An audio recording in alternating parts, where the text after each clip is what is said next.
Good morning, good afternoon, good evening. That better wake you up. Welcome to the Creator Town Hall. This is our third episode where for the next 2 hours we'll be chatting, we'll be bantering, we'll be talking about all things creator related, whether you're into your art, your music, your video production, social media, you name it, we'll be talking about it. And I say we, not because I'm more than one person, but because I have a special guest co-host for this week. You may know him as Thomas Christ, the man of 16 coming up 17 albums released. He is my buddy Tom, and he's here on the show today. How you doing today, Tom? Good. How are you, Pete? I'm amped up, excited, ready to go, ready to talk about this, ready to end people's week, or start their week, as if you're here in Australia. But for the few folks that may not know you and what you do, who are you and what do you create? Okay, so my name is Tom. I just use most people call me Tom, but my stage name, artist name is Thomas Christ, and I've been doing that since 1999. Just recording a variety of types of music. It's industrial, metal, rock, electro rock, new wave. So a wide variety of styles. And lately, I've been doing these live streams every week on Friday. At so far, it's been 7:30 p.m.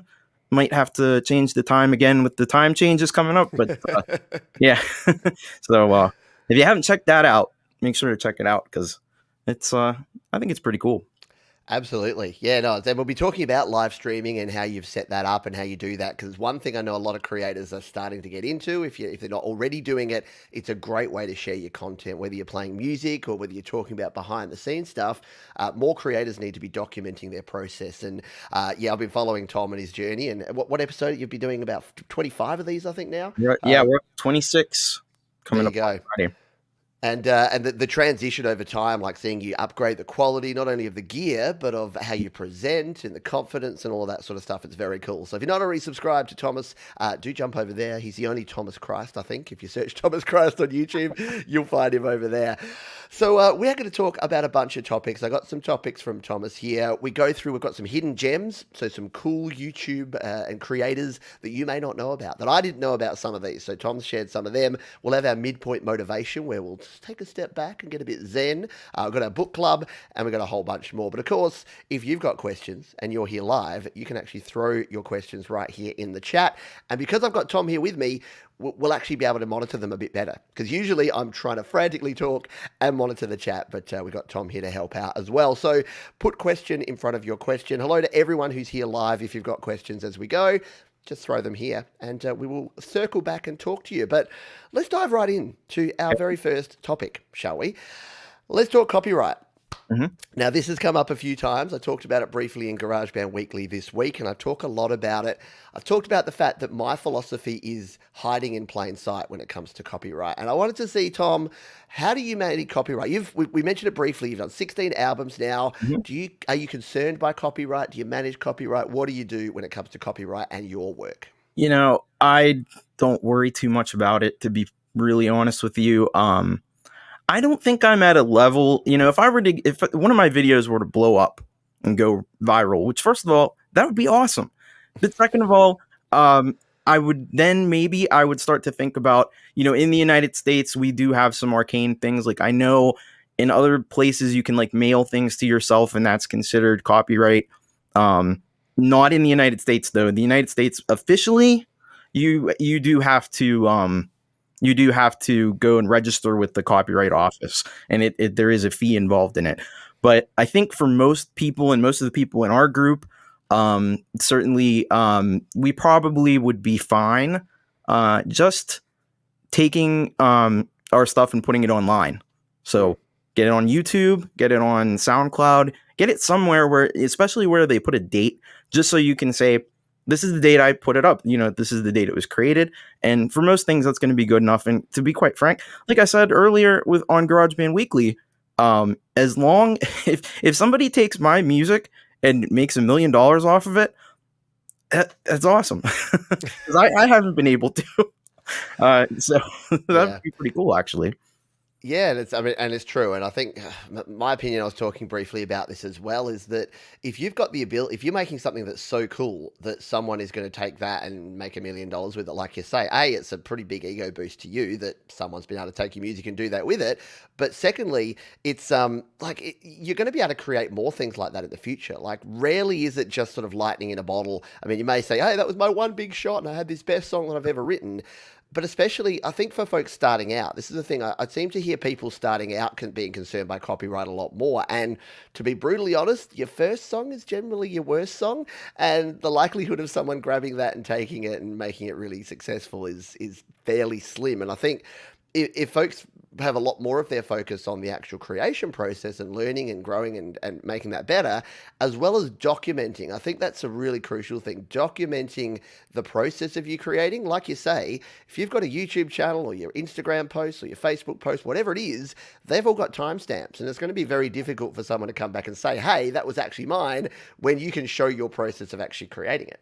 Yeah, exactly. And so just make sure you take your stuff and whatever you have. And like, I know a lot of our people here. We got Bubba's here, Russ, Jade, Joe, Mark, who else is here? Kim, Joe, Glenn, Barry, and most of these folks, Patrick Chandler, they're all making amazing music, and they're all putting it out somewhere online. I personally think YouTube is the best place to do it, but there's other places. Bandcamp is one that I've used for a long time. So yeah, just get your music out there and get it online. Yeah, exactly. And for most places, you're right. There is a copyright office in most countries where you can formally do it. I've never done it. I know a lot of people do it and spend a lot of time with it. But keep in mind that for most countries, you actually own your song. You actually own the copyright of your song the second it's produced. So yes, there's the official formal way to go. But most of the time here in Australia, once you've written a song, that's yours. That's your song, and you get to choose whether you want to make it public domain and share it, or whether you want to actually copyright it and use it.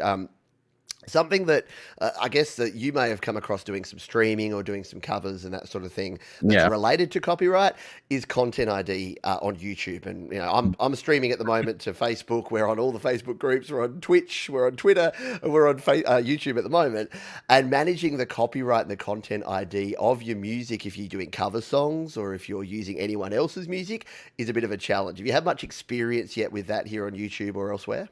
Yeah, I've had a little bit. I don't worry about it too much because I'm not at a point where I'm monetized yet. So it kind of doesn't really matter. Like, if somebody else is making money off of it, I'm not able to at this point. So that's fine. Now, if I get to a point where I get 1,000 subscribers, which I hope I will, that would be awesome. And then I'm going to have to worry about that a lot more, because then monetization comes into the picture. But as it stands right now, but I have gotten copyright claims, when I've done cover songs, but I've also gotten a few things slip through on original songs. It does happen. It's not completely unusual. And so all it is a computer, and it's just looking to see what what notes you're using in a certain sequence. And if it happens to be a little too close, it thinks, to another song that already exists, another video on YouTube, then it's going to hit you with that copyright claim. So if you're monetized, that may be a big concern. Right now, for me, it isn't. But there's a lot of times, and we were just talking about with another individual where that was happening, and it's a false report. So it does happen that a false claim comes in, and it's you have to then dispute it. But Yeah. And it's a good thing to keep in mind that, again, the smarter these systems get, the more sort of automated, it also means that the false positives are going to increase. So if it is literally just a computer that's going, and that's how Content ID works, if you weren't aware. So when someone releases music or a video, they can actually attach what's called Content ID to that video, and what that means, or to that song. What that means is that if someone else uses it, there's algorithms, particularly in YouTube, they've kind of honed theirs over many years, that actually listen to the audio track of every video that's ever been released on YouTube. And if they identify a significant portion, and that can be a second, a lot of people are like, I only use 10 seconds of a copyrighted song, it's fair use. That's not how fair use works. We can have a whole other show on fair use if you want to. But yeah, fair use does not mean that you can just use a small amount of any copyrighted material. Anything you use, if the copyright owner owns it and they choose to pursue it that way, then they can put a copyright claim. And most of the time, It's pretty cool. Most of the time, it's just a copyright claim, which means that if you are monetizing that video, then and you're using someone else's copyrighted content, then the monetization, the advertising revenue from that video goes to that other person. So if you're an artist, you're a songwriter, and you're releasing your music, and say you want to get really popular on Twitch or on YouTube or on Facebook or wherever, you may want to put Content ID on your songs. I don't personally, because I find it's all a bit of a minefield, but it is a way that if you think your song's going to be popular and you're going to think people will use it in their YouTube videos and you want to make sure that you're protected, you can actually add that in. So kind of works both ways, I guess, for creators. Yeah. Thank you to the Mix Club, who's thrown $5 of beer money here in the super chat. Appreciate that. You help. I won't do the joke yet. Won't peak too soon. We're here for another 2 hours, but yes, you do help us keep the lights on here at Studio Live today studios. Gary Hubbs. Interestingly enough, Gary Hubbs did a cover version Awesome. of Ice Ice Baby, a very cool cover version of the Vanilla Ice tune, and has yet to have a claim. And this is the thing, because again, it's an automated system. Unless it actually picks it up, unless your cover song is close enough to the original, it often won't pick it up. And Gary, if you haven't heard Gary's song, you should. It is awesome, but it is also nothing like the Vanilla Ice original. So that is something. I did a whole show of covers, and of all those songs, I probably did like 10 songs. Of all those songs, only one of them hit a copyright claim. So yeah. Absolutely. Yeah, I did. It definitely doesn't get all the covers, especially if you change it up at all. Exactly. Yeah, spot on. And yeah, I did a whole Pearl Jam show. I did a whole REM show this weekend. Same thing. Some will get copyright claims, some won't. But some take a while to process. And the other thing to keep in mind is there are also manual copyright claims. So if you think, oh, well, as long as I get around the robots, then I'm fine if I change it up enough. Well, yeah, not so much, because if you've watched a lot of Rick Beato, he's a creator that's had this problem quite a lot and has been quite vocal about it. He does educational videos, and what happens is he uses such small amounts of songs that they basically are fair use. He's using them to educate people. But what happens is, through the technicality of the law, even 3 seconds of a Beatles song, if the estate of the Beatles or their record company or whoever's looking after their rights now, they can actually put in a manual claim on that. If they hear 3 seconds of a Beatles tune, they can put a manual claim in on that video. And that can be months, years, like decades after the original video is. And they can basically sit back and wait and see, hey, let's just see if any of these videos get popular, then we'll go and claim them. So if you're sitting there going, how do people have whole YouTube channels that doing covers of songs and not get into these copyright claim situations? Well, they're probably not getting claimed, but guess what? They suddenly hit 100,000, 200,000 subscribers. They get too popular. The record companies will come a knocking and asking for their cut, which is usually all of their revenue. So it's a risky thing. What's weird about it is the older bands, for whatever reason, the older bands, and it makes no sense because you, like Rick Beato, he speaks so eloquently about this, but you need to get the younger people to hear the old music so that they can appreciate it. And they're the ones that are like really strict on YouTube about copyright, take down every video that uses their songs. Whereas the more modern bands, like, they don't care. Yeah. Oh, absolutely. And as Jeff here in the chat says, changed his opinion on a certain artist who will remain nameless, but you can see it on the screen there. Yeah, and it's exactly right, because I think the newer artists understand, and it's like we talk about with a lot of things. I know I get caught up sort of bashing the old way when I talk about the fact that, you know, people get stuck in recording to analog, or people get stuck in desktop instead of mobile recording. I think the problem is that, yeah, those that are actually embracing all the new changes, embracing social media, embracing sharing their music, realize that every single person that engages with their music is a positive, and not every single interaction needs to be monetized. Because if you go out there and you try and pull in and monetize every single viewer, eventually people are going to stop caring and stop listening to your music because it's too hard. Creators like me, I don't cover any Eagles songs. Ever, and never will, because I've heard too many horror stories from people covering their tunes in the past. So if you're sitting around waiting for Hotel California to be played on Studio Live today, it's just never going to happen. And I don't mean to pick just on them. There's heaps of other bands, but like you say, very few recent artists and bands care. In fact, most of them are encouraging their songs to be used on TikTok, used on Instagram stories. They want that exposure. A lot of the older, and it's not the bands necessarily, but they're hiring these people to do it. It's the management teams are the ones that do it. And I think it's also a difference with the culture, because back in their day, everything was released on physical media, and the everything was much more clear cut because you didn't have the internet. But I think the people who have grown up with the internet and with the modern version of copyright that's needs a lot of reform, obviously, but they know how that system works, so they're a lot more willing to deal in that environment, I think. Yeah, totally. Thomas Gillane says he had a piano tutorial claimed and restricted. It's blocked in 200 plus countries. Yeah, that's the other thing we didn't really talk about. But copyright can not only be the content claiming, in its worst case, it can be blocked either in some countries or Mhm. blocked everywhere. So you can have your video taken down. And in the absolute worst case, if you use, say, the entire copyrighted version of a song from an artist that is particularly aggressive, they may actually give you a copyright strike for that. So it does take a lot, though. If you're getting copyright strikes, you're probably using original recordings of entire songs. Very rarely do I hear people clipping songs or covering songs getting actual strikes. Claims, yes. Blocks, Mhm. yes. But they all don't have any bearing on your ability to use your YouTube channel and have zero impact. So, but yeah, if you do get blocked, it can be a pain. And then, yeah, someone else may, the algorithm hasn't caught him yet, Thomas. It Yeah. probably will eventually. Nobody hides forever. And I'll let, oh, I saw it just a moment ago. No, I've lost it now. I was going to let Gary Hubbs have the last, there you go. When hell freezes over, I'll cover the Eagles. Nice, Gary. But Like, I'll let that be the final word on that one. Let's move on to topic number 2, and this is something I'm interested in hearing your thoughts on because mhm. I use StreamYard for all of my live streaming. I used Yeah. to use OBS. I liked OBS, but OBS was a lot of work to get set up. However, OBS is free, and StreamYard that I'm using right here is for the HD version, nearly $50 a month that I pay. It's worth it for me because I stream 4 or 5 times a week, and I just love the convenience of it. You use OBS to stream. Tell us about your experiences and what you wanted to share about streaming with OBS. Well, first of all, I should say the live streaming that I do with OBS is for my live performances on Fridays, but I do sometimes do shows much like this one, and in that case, I prefer StreamYard just because it pops up the comments and it's a lot easier to set up and work with. And you don't need to have a lot of specific stuff. Now, because I use the free version, I'm gonna get the duck up in the corner, and that I'm fine with that. I'm cool with the duck. The duck is fine. There it is. But I kind of wish they would come up with a nicer logo, but maybe that's kind of part of the point.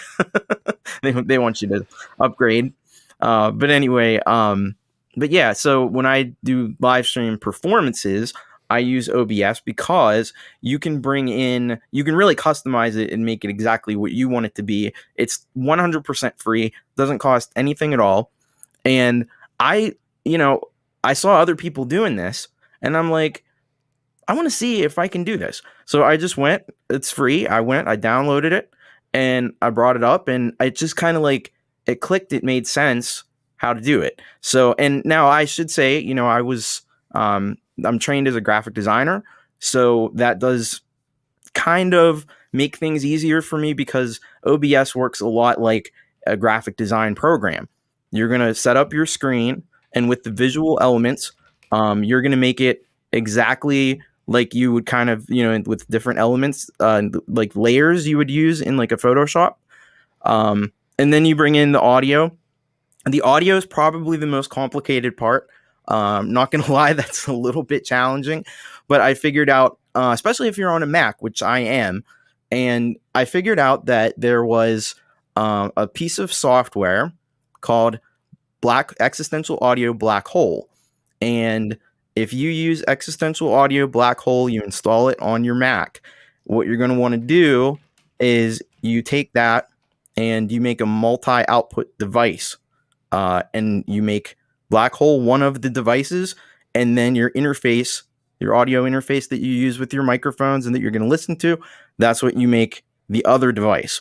And you want to set drift correction on the on Black Hole. And if you do that, and sometimes you have to do it, you might have to try it 2 times because you have to get it in the right order, and I don't remember which order it needs to be in, which needs to be first. But you want to use the Black Hole 2 channel. That reminded me. And what that'll do for you is you can go into something like Logic or GarageBand on the Mac, and you can set Black Hole as your output device. You can set the multi-output device with Black Hole as your output device, and then you go into OBS and you set Black Hole as the input, the audio input for OBS. And what that'll do is stream all of the audio that's happening within that program. And you can even set it as the output for your machine, and then set the multi-output device you would set as the output for your machine. And then you set Black Hole again in OBS, and it'll get all the sounds that happen on your machine at any given time. So that's probably the best way to do it. Like if you're going to do a tutorial, or if you are going to do a live performance with backing tracks and things like I've been doing. Now I have a much more complicated setup. I don't need half the stuff that I'm doing, but I just do it because I can, and it's fun. It's a challenge to see how complex and how sophisticated I can get with it. But you don't need that, and I didn't use that when I started out. And it's very easy once you get that part figured out. You can create your own layouts. And so you just go into like a Photoshop app. We're going to talk about an app later on in the show called Pixelmator Pro that I just got clued into very recently. That's not very expensive, and it does most of the things that Photoshop does. And that'll be something where you can create your layout, and you just have to look up the dimensions for what a YouTube video is. I don't remember off the top of my head, but yeah, that's all there is to it. And you can do some really cool stuff. And then like I got a green screen now, so you can put the green screen behind you and put cool things. One little secret with OBS that I do know about is one of my favorite things about OBS is that you can use animated GIFs as an object. So what you can do is you can find cool animated GIFs, and you can stretch them to fit across the screen. And then you have like an animated background or an animated thing that happens as in your scenes. And then you can even save different profiles to go back to. So if you're going to have a couple different shows that are different in content, then you can bring those settings up easily. Very cool. And all of the stuff, if like me, you got about halfway through that and went, wow, I have to do what now? That's why I use StreamYard. But if you want the freedom and the flexibility, OBS is definitely number one for that. And you can't argue with the price. You can't argue with free. It just does require a little bit more work, but it's actually quite fun. Once you dive into it, and once you start playing with the assets and playing with the different screens and learning about it, and it can actually help you understand a little bit more about how things work. So you learn that, 1920 by 1080 or 1280 by 720, depending what resolution you're streaming at. They're what you need for your graphics. And yeah, it does actually help you out. I've put links, by the way, as we're talking here, down in the description. So I've got a link down there to OBS as well as to Black Hole for Mac. So both of those are completely free. And if you're on PC, there's other solutions. I can't remember them off the top of my head. There's something called like Audio Hijack or something like that. Basically, you're looking for something that's a virtual mixer that can actually mix your different sounds in for your PC or for your Mac. Or, of course, you could use an external mixer as well. So that's what I use for my streams to simplify somewhat the process. You could use a mixer, and that way you can plug in your iPad, your iPhone, your desktop audio can come into that mixer, and then you can send all of those back out to the stream as your one sound source, and that can work quite well as well. We've got a few questions here about Joey Helpish loves OBS, as does Jade Star. I know both of those folks use OBS and use it very well. Does StreamYard have a time limit on the free version? 20 hours a week? You're using the free version? I believe it's 20 hours a week. Is that right? It's 20 hours a week. I mean, unless you're on all day, every day. You're not going to use that much. Exactly. A week, it might be a month, a week or a month. Anyways, 20 hours. 20 hours. There you go. Sion's got the answer. There you go. Something like 20 hours. I think it is 20 hours a month. Bo Goddess says voice meter banana works well. There you go. So another option for that. Okay. That I know what that is, because when I was doing research on this, that came up. That only works for PC. So if you have a PC, that's a great option. There's a lot more flexibility if you're using PC. I do like the stability of a Mac. I just think Macs are a little more reliable, but they are a little more challenging on the audio side of things. So you don't have that option available, but you do have the Black Hole. And if you have an older version of Mac, you can also use Soundflower, which is when I was on the old Mac, I used to use that. They're almost the exact same piece of software, basically. Absolutely. And Friggsy says, Tom, complicated setup. No way. You got to be joking me. No. Yeah. Interestingly, so for live streaming or for creating videos, Sion's got a question here. What do you recommend for Mhm. light? So what are you using over there, Thomas? Well, I'm going to tell you that people are going to tell you that you need to have all the professional stuff in the soft boxes, and you really should. And I probably will get those eventually. But right now, what I'm using, I bought this probably when did I move into my first apartment? It was in 2001. When I was in when I went to college, I bought this. It's just a tree with three lights on it, Hmm. and I just put that in front of me, and it's pretty bright. I have three LEDs in there. The more on the white light side of things. Yeah. Um, and it does really well, and it works with the green screen. Not perfectly. I'm still working out some kinks with that, but I think you can get like 90% of the way there even with just this. Yeah. Absolutely, and most people know my philosophy, which is don't let the gear stop you or be the thing that gets in the way.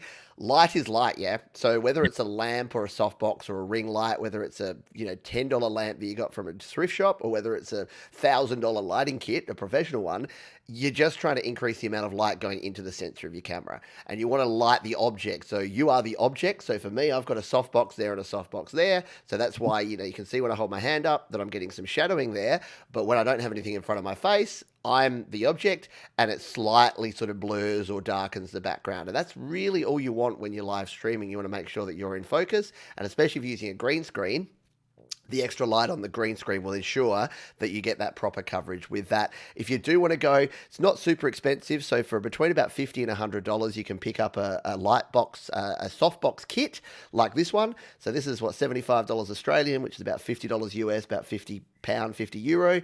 It's just two stands, two big soft boxes, and a couple of light globes, and that's it. And Yeah. all a softbox does is it diffuses the light. So instead of it being a direct, if you imagine a globe and the sort of light that gives you, that can be quite harsh and it can hit you too hard. Whereas if you've got something that has some diffusion, it's spreading the light out. So, and it may be that you want more of a spotlight kind of look. And there's a lot of people that use that. They'll have a light on just one side and it will light one side of their face or the other. But there's a heap of options. Don't overthink it or over worry, but just try different things. And it will also depend on the ambient light. And last but not least, if you've got a window near you, guess what is free and the best light source in the world? Is the sun. So if you can get sunlight into, it's a little bit less reliable because the sun may go behind a Yeah. cloud and then your lighting changes. But if you're starting out, using the sunlight, getting yourself next to a window can be the best way to get your best lighting. Well, one of the creators that I'm going to talk about when we get to the hidden gems, she has to record her videos at a certain time of day. She just said on her live stream the other day at a certain time of day because she's still just using natural light from through a window. So Absolutely. Cool. So we'll move on to our next topic in a minute. Hello to Mobile Music Pro. Hope you're doing well, Vortex, who loves OBS over there. Got more OBS fans there. And Gary Hub, The Land of Diffusion. Yeah, wasn't there a Genesis song about that one one of time? my favorite songs.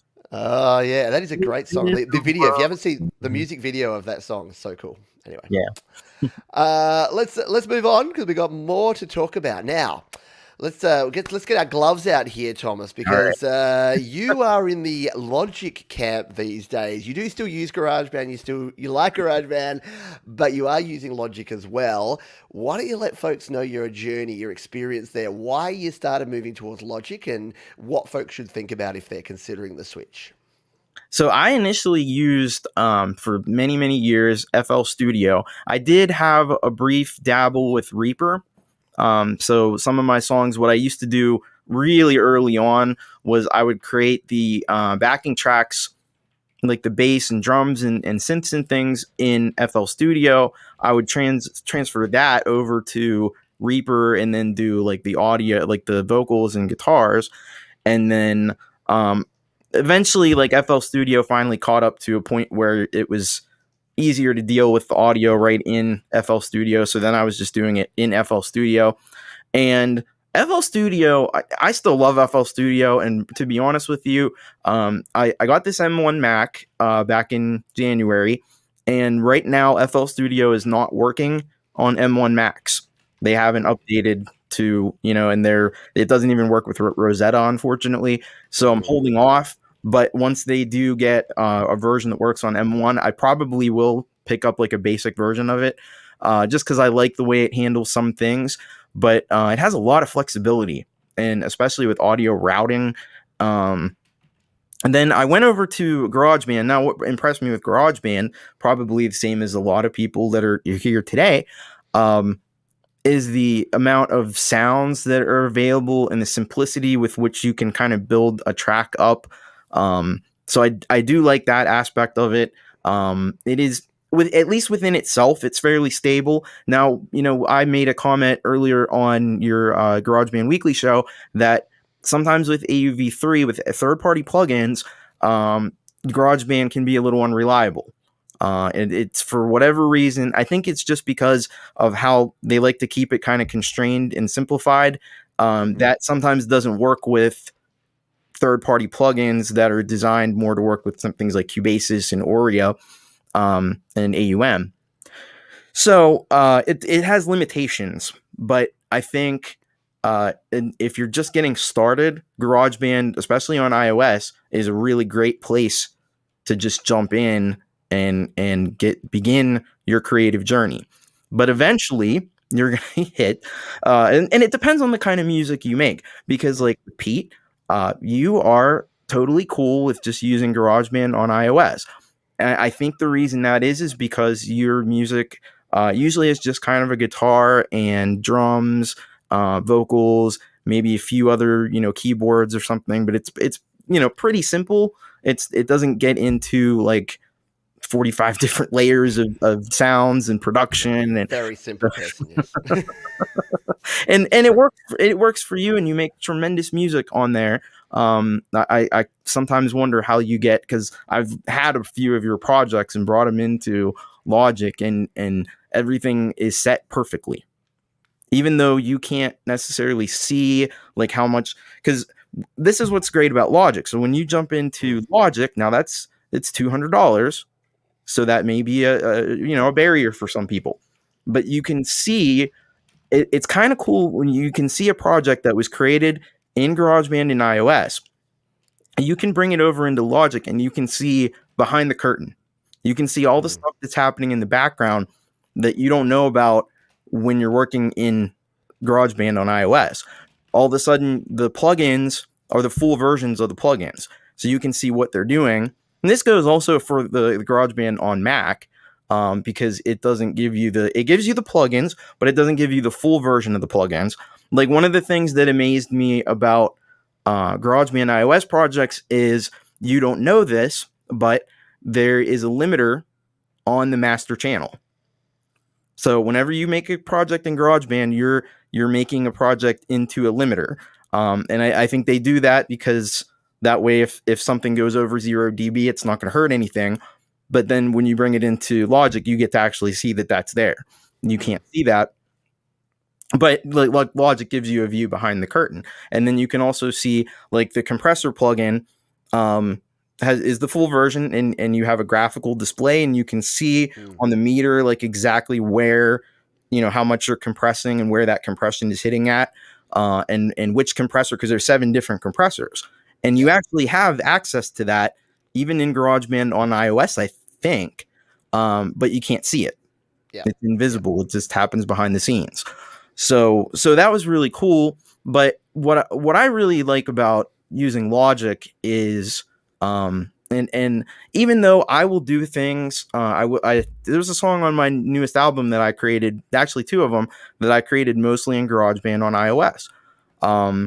But what I will do is, once I finish doing that, I will bring them into Logic and do the final processing there, because like you can do things like, the biggest thing for me is when you have a whole bunch of guitar takes and a whole bunch of guitar tracks, you have a whole bunch of vocal tracks, and it's a lot easier to work with if you can sum them together into, they have a thing, not only a bus, but they have a thing in Logic called a track stack. Yep. Where you can basically, like, you collapse the tracks, and then it automatically routes it into a bus, and it shows up in the arrangement window. So you can adjust the level of all those whatever tracks are in the track stack, and you can put on any effects that you want. So that's really nice to be able to work with things in groups, because I was used to doing that in FL Studio, and it kind of made things, when I got into working with GarageBand, it kind of made things more complex to have to kind of work with tracks all individually.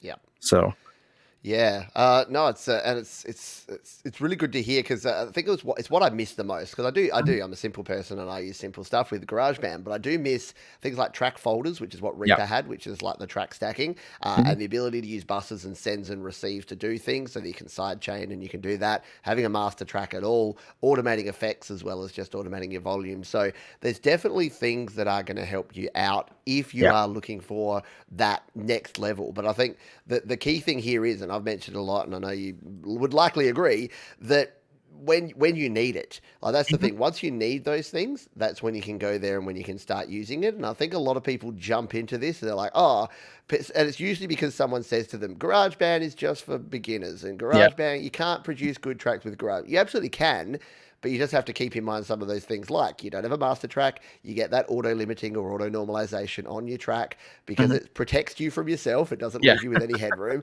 All those things, it does help you out, but you need to be aware of those. And then once you're hitting those limitations where you're like, hey, it's really frustrating that I can't group these tracks together, or send all these tracks to this one reverb, or have visibility and control over my compressor, that's where I think you can go over and start using it. And I think it's still, it's still there. There is a free trial. So if you are using GarageBand on Mac, or if you've got a Mac, you can do a free trial. And I think it is, still 90 days. So you can download it, you can use it. I'm pretty sure it's the full version. I don't think there's any limitations on that 90-day trial, yeah? Not that I know of. Yeah. So you can try before you buy. Exactly, yeah. If you've always been, I'm holding off because I want to try it for 90 days, and I while I'm doing other things here on the channel, I'm not going to have time. I don't want to do the trial and then get to day 84 and go, oh, I really better use that now, which I know I would do. And as our friend Gary Hub says, that old Mac Pro cheese grater on the side there, that takes me back. Wait till they have the M1 version of that, or M2, whatever. M1X, M2, etc. It's also going to be like $5,000. Probably, yeah, exactly. Oh, I know. The only reason I own a Mac is that this one happened to be less than $1,000. The M1, the Mac Mini that I'm using here, and I think you're using something similar as well. It's a good price point, but those new Mac Pros are going to come out, and people will buy them, but they will cost a lot. Kim says, not going to lie, Logic sounds sweet. That feature alone, helpful on harmonies, maybe. Yeah, absolutely. You got your stack of backing vocals, for sure. GarageBand is a great place to start. Logic is where you end up, and you get free updates. There you go. And as Mobile Music Pro says here, don't forget that if you're on iPhone or iPad, actually no, if you're on iPhone, Ori is not on iPhone, but it is on iPad. But Cubasis, whether you're on Android or iPhone or iPad, Cubasis 3 can actually do a lot of those things. So if you're looking for something in between, you don't have $200 to spend, and maybe you don't have a Mac, or you've got an iPhone or iPad, or even an Android tablet. We don't want to be completely iOS centric here. Then Cubasis 3 is pretty darn cool too. In fact, I'll be diving in. I don't think I've mentioned this formally. I think you probably know, Tom, but in April, I'll be diving back into Cubasis 3. So I'll be putting it to the test and doing a month where we're going to create a whole song and go end to end with Cubasis 3. So I just was doing something recently where I was recording guitar, and I ended up doing it in Cubasis. I have Cubasis 2. I haven't been able to spend the money on Cubasis 3 just because, I don't know how much I'm going to use it. But I love Cubasis. Yeah, no, it's got a bunch of very cool features, so definitely something to consider. And I'll be being the guinea pig again. So all of you GarageBand, don't worry, I'm not abandoning GarageBand iOS, but a lot of people have said, "Hey Pete, I'm thinking of going to Cubasis 3 from GarageBand. Is it really worth it? Are there really the features, and what can it do that GarageBand can't?" So I thought the best way to find out is to put myself out there and create a song. So there you go. We'll give it a go. And as Jeff says, look, it's $70 in Canada. I think it's about the same here in Australia. I think it might be $40-ish US, $40-50 US. So it's not cheap, but compared to a $200 Logic setup, it kind of is cheap. So it's all relative when it comes to that sort of stuff. Yeah, it depends on if you want to do mobile or if you want to do, if you're okay with being on a desktop, because that's a deal breaker for some folks too. Exactly. Spot on. A reminder that if you do have a question as we go through here, we've got another topic to chat about in a moment, but this is interactive and it is about you and your questions. So if anyone has a question or something that you want us to just rant about or discuss here on the show, please just throw it. Just put question in front of your comment and we'll get right onto that. But let's jump in because this one's interesting to me, Tom. You Mhm. sent me this one and I had a bit of an idea what you're talking about, but you'll have to explain yourself because you said, let's talk about destroying audio, what it is and why you should do it. Take it away, destroying audio. Okay, so sometimes you have, you got to take a drum loop, you have a guitar part, you have a vocal, and especially if you're doing the kind of music that I do, which is more electronic and industrial styles of music, you want to mangle that audio and turn it into something else. It's like we talk about even in GarageBand, if you're going to use those loops. Oops, sorry about that. If you're gonna, if you're going to use those loops, um, you want to be able to change them and make them your own and make them different so that they can't be so that you're not just using the loops as they are and 100 300 other people are using the exact same loop. So what I've been looking into and I finally found some things that work in this regard is just finding a way to completely mangle audio and be able to like kind of virtually twist knobs and dials and really just make things nasty sounding. So Yeah. I found a few things that are working. One of them is there's this app by from Sugar Bytes called Tornado. Um, Hmm. it has all these little modules you put in. I think you can have about 8 of them, and then there's little knobs, and they have each of the little modules have presets, and you can just go in and turn those knobs and you can do crazy stuff. Like it blew my mind what you can do with this software. And it's not new, it's been out for a long time. Um, you can really just do some crazy stuff and really get in there and destroy the audio. Another thing that I found also, I think all these apps are Sugar Bytes apps. They seem to be really specialist in this category. They have another one called the wow filter, and it does make you say wow. It's really just a filter, but it has some distortion in it, and man, you put that on a drum loop, and it's just instant like 9 Inch Nails. It's crazy. So that's definitely one to try out, and it has a ton of presets that come with it too. But maybe the best one is another one called Effectrix. And what Effectrix does is it has like a grid with about I'm going to say about 14 or 15 different effects, and you apply the effects on a time based basis, and you can adjust each of the individual effects to do exactly what you want. There's loopers, there's scratchers, there's phasers, distortions, delays. There you can see some of them there: vinyl, tonal, delay, stutter. And what you do is you can draw it in on, it's kind of like your grid in GarageBand, kind of like your arrangement window in something like GarageBand or Logic, and you just put it in there. You can see it there on that bottom picture, and it just, when you hit play, it scrolls across, and it just applies each of those effects where they kind of come up, and you can set how long you want it to loop for. You can have it go for I think it's up to maybe 32 beats, or as short as maybe like 4, and you can really do some interesting stuff with that. There's probably about 5 folders worth of presets that come with it. So yeah, that's another really good one. Of course, there's outside the box solutions. There's I'd really love to have like a modular setup where you can patch things into a modular and twist some knobs, and but I Hmm. wanted the equivalent of that, but I wanted to be able to do that on like an iPad, and this is the closest I've been able to come. Yeah.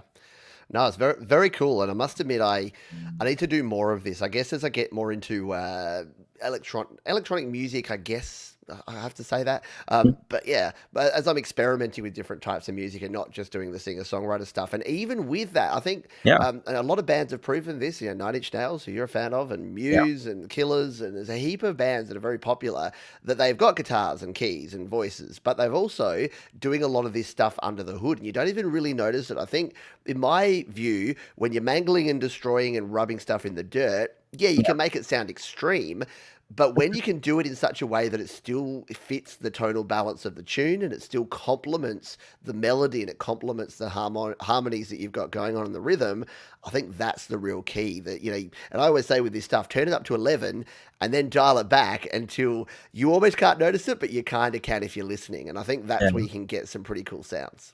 Yeah, well, that they use it nowadays as and it's not just in metal and electronic, but even in rap music, they use it Mm, as transitions. You'll hear like where there's a stutter on a vocal, or where the pitch slows down like a vinyl record kind of coming to a quick stop. yeah. That's a really cool effect, and Effectrix does a lot of those things. Some of those other apps, Tornado probably does a good bit of them too. Um, but that's become really popular now in the modern music production. Very cool indeed. And there you go. Effectrix there from Sugar Bites. It's about 18. I found the UK version for some reason, but £18, which means it's about $4,000 Australian and $18 in the US. So if you do want to pick it up, yeah, it looks like it's pretty cool. It may be on my wish list to check out because I need to, maybe as I explore Cubasis. Although Cubasis itself has a whole bunch of effects built in, so I probably have to get my head around those first before I dive into stuff like this. But there you go. So the question to you folks who are here live, do you destroy your audio? What do you use? What sort of effects do you use to add a little bit of spice to your mixes? We'd love to hear that. Yeah, Jeff says, and $18,000 Canadian. Yeah, our currencies share their low value at the moment, Jeff. It's a bit sad. Every time I see something like, oh, it's only $20, eh? And then it's like, oh, wait, I'm in Canada or Australia. It's actually 35. Great. Alrighty, let's move on. So where are we at? Okay, we've got 15 minutes left before our midpoint motivation. And then in the second half, hang around because I've asked Tom to give us some of his hidden gems. So these are the other creators, the other YouTube channels, websites, people that you are going to want to check out. So before we do that, let's talk about songwriting because again, this is the Okay. Creator Town Hall and this is for everyone, but songwriters in particular are probably at the moment, like in the last 12 months, who doesn't have a lockdown song? Like, I know you got a lockdown song. You probably got several. You got a whole album. You got a lockdown Wow. album. I've got a lockdown song. Every man and his dog has a lockdown song. And a lot of people are doing exactly this. They're writing songs about current events. So, our question to you, and that I'll ask Tom as well, and that I'll answer here as well, is should you write about current events? What are some of the positives and negatives about writing current events? And yeah, what's the best strategy for this sort of stuff? So, Tom, over to you. Okay. So as many of you probably know, I made an album called Virus Infect that was inspired by the pandemic, but because of a variety of things and where I was in my life, I had kind of put Thomas Christ off to the side. And all of a sudden we found ourselves in this pandemic, and we found ourselves at home, not able to go anywhere. And, as bad as that is for some people, like for creative people, that's amazing because it's like, here I am with all this free time and I can just go in and do what I want. And I'm like, I can't waste this. I need to do something. Yeah. So I set out and of course, with everything that's going on, it's right in the forefront of your mind. And I set out to write. I'm going to write an album that's going to be based on all the things that are happening as far as this pandemic. I came up with the name Virus. In fact, I wrote most of the lyrics were actually written before the music was written, and I think maybe we're Mm, talking about that a little bit later. But yeah. anyway, uh, it seemed like a good idea at the time, and it was what I was passionate about at the time because, of course, I had, and if anybody that knows me knows I have a lot of strong opinions about things that go on in the world and Yeah. especially in the United States, and it seemed like an awesome thing to do, to make this whole kind of concept album that revolves around the experiences we've had and some of the terminology that we were, being faced with, like, just having masks and um, all these different things that were, vaccine became an Mm, important word, inoculation, all these things became really important. And, the one thing that I didn't think about was, okay, that's nice, and people are going to like it right now. But mm, this pandemic is not going to last forever. And what's going to happen in 2022 and 2023, 2025? Like, this album basically has an expiration date. yeah. And I'm already starting to feel like some of these songs, like, I don't like to perform them anymore because we're worn out of it now. Like, we're like, okay, yeah, we get it. We know. So I find myself going back to the older songs that I wrote that were a lot more generic. Now I can think of like bands that I like. One good example is Ministry. They wrote a Mm, whole trilogy of albums about the presidency of George W. Bush. And here's the thing now, like, are they? I don't know if they're performing those songs still. I can't mm, imagine that they would be. Um, so I'm starting to wonder, like, should I really write songs about current events, especially in a way that is very specific? yep. Now, I think you can write about it. I think you can write about it and find a way to make it universal. But I do think one thing that I've learned from writing Virus Infect was to take a step back and think, um, what is this music going to be in 5 years? Is it still going to have meaning? Is it still going to have the same impact? Are you still Mm, going to want to perform it? yep. Um, Now you could just write these albums and then just forget about them after the situation has gone on. I'm sure there's artists that do that, but for me, I think it's important to kind of make things that are never going to go out of date. So that's the one thing I Yeah. learned. As much as I love the album, and Jade Starr just did an awesome performance of Virus Infect last night on her channel, and that was a real honor. But yeah, I think going forward, and that's what I'm doing with this album, The Creator, that I'm working on now. This is never going to go out of date. Mm, It's going to yeah. have universal appeal.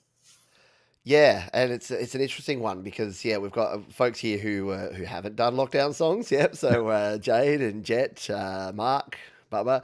So yeah, it's not that everyone does. And Kim says I don't have any lockdown songs. My songs were mostly written during lockdown. And yeah, and I think a lot of people are in that camp at least that they're utilizing this time. So it's interesting to hear you say that because I think a lot of people this was the nudge that they needed, and for all the terrible things that have gone on in the world in the last 12 months, which I'm not going to downplay for a second, the good thing that has happened is that everyone has stopped and taken stock of what's really important to them and to their family and to their creativity.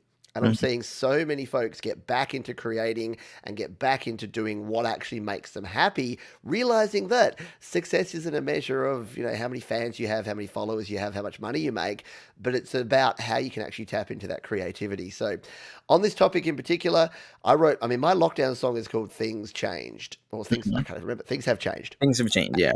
And it's not actually you could actually listen to that song into, and I've actually thought about this. It's interesting you say it because I thought about it at the time Mhm. that I didn't actually mention that things aren't the same. There's a global pandemic because I thought exactly that point that this is going to make no sense in 10 years. People that hear it in the last year will go, yeah, that's totally talking about this time now. In 10 years, it's still relevant because, things are always changing and things aren't the same. And it could just be a story about someone having a bad time. So, yeah, it's important. And I think the other point that you mentioned there about the specifics and think like things in time. Yeah, I've done the same sort of thing with some other, like Rage Against the Machine, wrote a lot of topical music. And I mean, a lot of that stands the test of time, but there's a lot of specific things that they wrote about that are no longer the case or that have moved on or that have changed. So when it's about people and places and things and situations, unless it's going to deliberately be historic, there is an inherent risk in making it where it's just going to sit in the past forever. Yeah. Yeah, that's exactly what I came away with. And unfortunately, with Rage Against the Machine, killing in the name of is always for most of our lives, it's going to be relevant. Yep. As sad as that situation is, but yeah, I think you took the right approach with that, making a song that it's going to stand the test of time. It's not tied to anything. If you played it for somebody and you said, what was this written about? They're not immediately, oh, that was the 2020 global, Yeah. virus situation, coronavirus. Yeah, exactly. Yeah, you know what? If it's a good enough song, Joey Helpish has a great point here that Pink Floyd's The Wall was about life post WW2. And you know what? Not many of us can relate to what it was like after World War II, Yeah. but a lot of people love that song. And a lot of people don't even know that. But again, I think it didn't say it's really hard to live in post World War II society. It was like all in all, we're just another brick in the wall. Like it's a different thing that you can interpret. And I think the great thing about music and the sort of music I like to write and that I like is where Kurt Cobain once said it. He was asked, how would you describe the music of Nirvana? And he basically said, I don't know how to answer that. It's your jigsaw puzzle. We just want to put Yeah. something out there. However you interpret it, that's up to you. Different people are going to interpret a song in a completely different way. And I think that's the cool thing about music in general. Absolutely. Hello to the folks who are here live. We'll just do a quick reset before we move into our midpoint motivation. In fact, I'm gonna smush the midpoint motivation with the book club this week because they're very similar and related. So we'll talk about that in a moment. We've got RJ Lovely's here, Bears in the house. Hello to There. you, Sion. I think we've said g'day to you as well.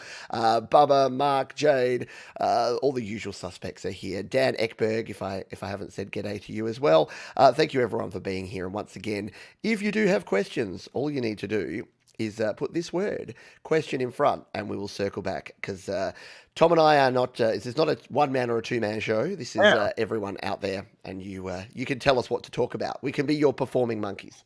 I'm usually in the chat saying, put question in front of your comment. Exactly. I did say that to to Bubba and to Jade and folks before the show. I'm like, well, with Tom here in the chat, Tom here on the show, you're gonna have to step up your moderating game. I love it. By the way, Jade's we've been doing a bit of a Twitch push of lately too. So Jade's watching from Twitch as an official Twitch affiliate. Geez, that didn't take long, Jade. There you go. Jade is already a Twitch affiliate, so she's already taking biting off more than you can chew, Jade. As per usual, we'd expect nothing less. Good question here from Mobile Music Pro.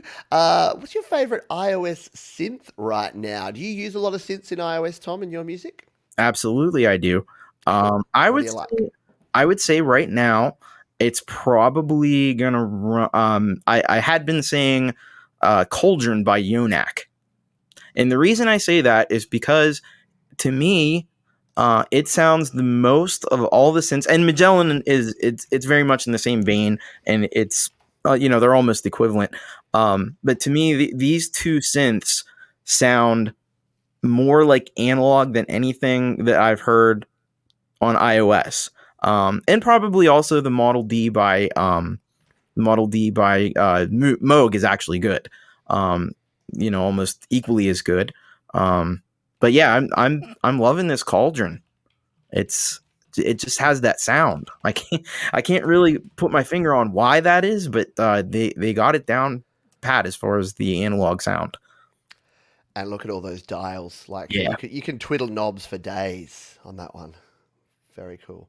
AI meets the synth. There you Oh, go. and another cool thing that I almost forgot about this is Mm. you can see it in that middle picture a little bit. Yep. There's the spawn feature, which so if you're stuck, and especially if you're new to synths and you don't really know, and you don't want to just use the same presets because other people may use those, you can hit the spawn button, and what it'll do is it will just generate a random patch. So and you don't like that, it's like the synth lottery. So you don't like that one, just Yep. hit the button again and spin the wheel and see what you come up with. And you're bound to find something cool eventually. Very cool. I don't use a lot of synths, but one that a lot of people have been telling me that I need to play around with, and I just haven't had the time to. And I know a lot of people love this. So Oh Audio yeah, Kit, the synth one, yeah. but the digital D1 from Audio Kit. So I've only heard good things about this, and I haven't actually checked it out. I know I'm way behind. I'm going to release a video, and people are like, Pete, that app came out 2 years ago, buddy. But I'm a bit behind on this sort of stuff. But I've heard again that it is right up there with some of the best synth sounds that folks are using at the moment. So So do you know? Is this a paid app? I believe the D1 is paid. I think the synth, Okay. the synth people in the chat can correct me. I'm pretty sure. Oh, here we go. We'll be able to go to the App Store to check it out. Pretty sure the D1 is about $5. So there you go. Okay. So it's $5 app. But yeah, the synth one, which is also from Audio Kit, is the free version. The digital D1 is $5. And it has in-app purchases, which again I haven't explored it enough to work out what those are, but that is one that I do want to check out. Because that looked to me a lot like Digitalism, which it was the one that just came out with. I love that. Yeah, well, yeah, exactly. Yeah, well, they've got. This is how far behind I am, Tom. This is why I just say, hey, don't listen to me. I just listen to what people I trust say, and they tell me these things. So yeah, I've been hearing about that.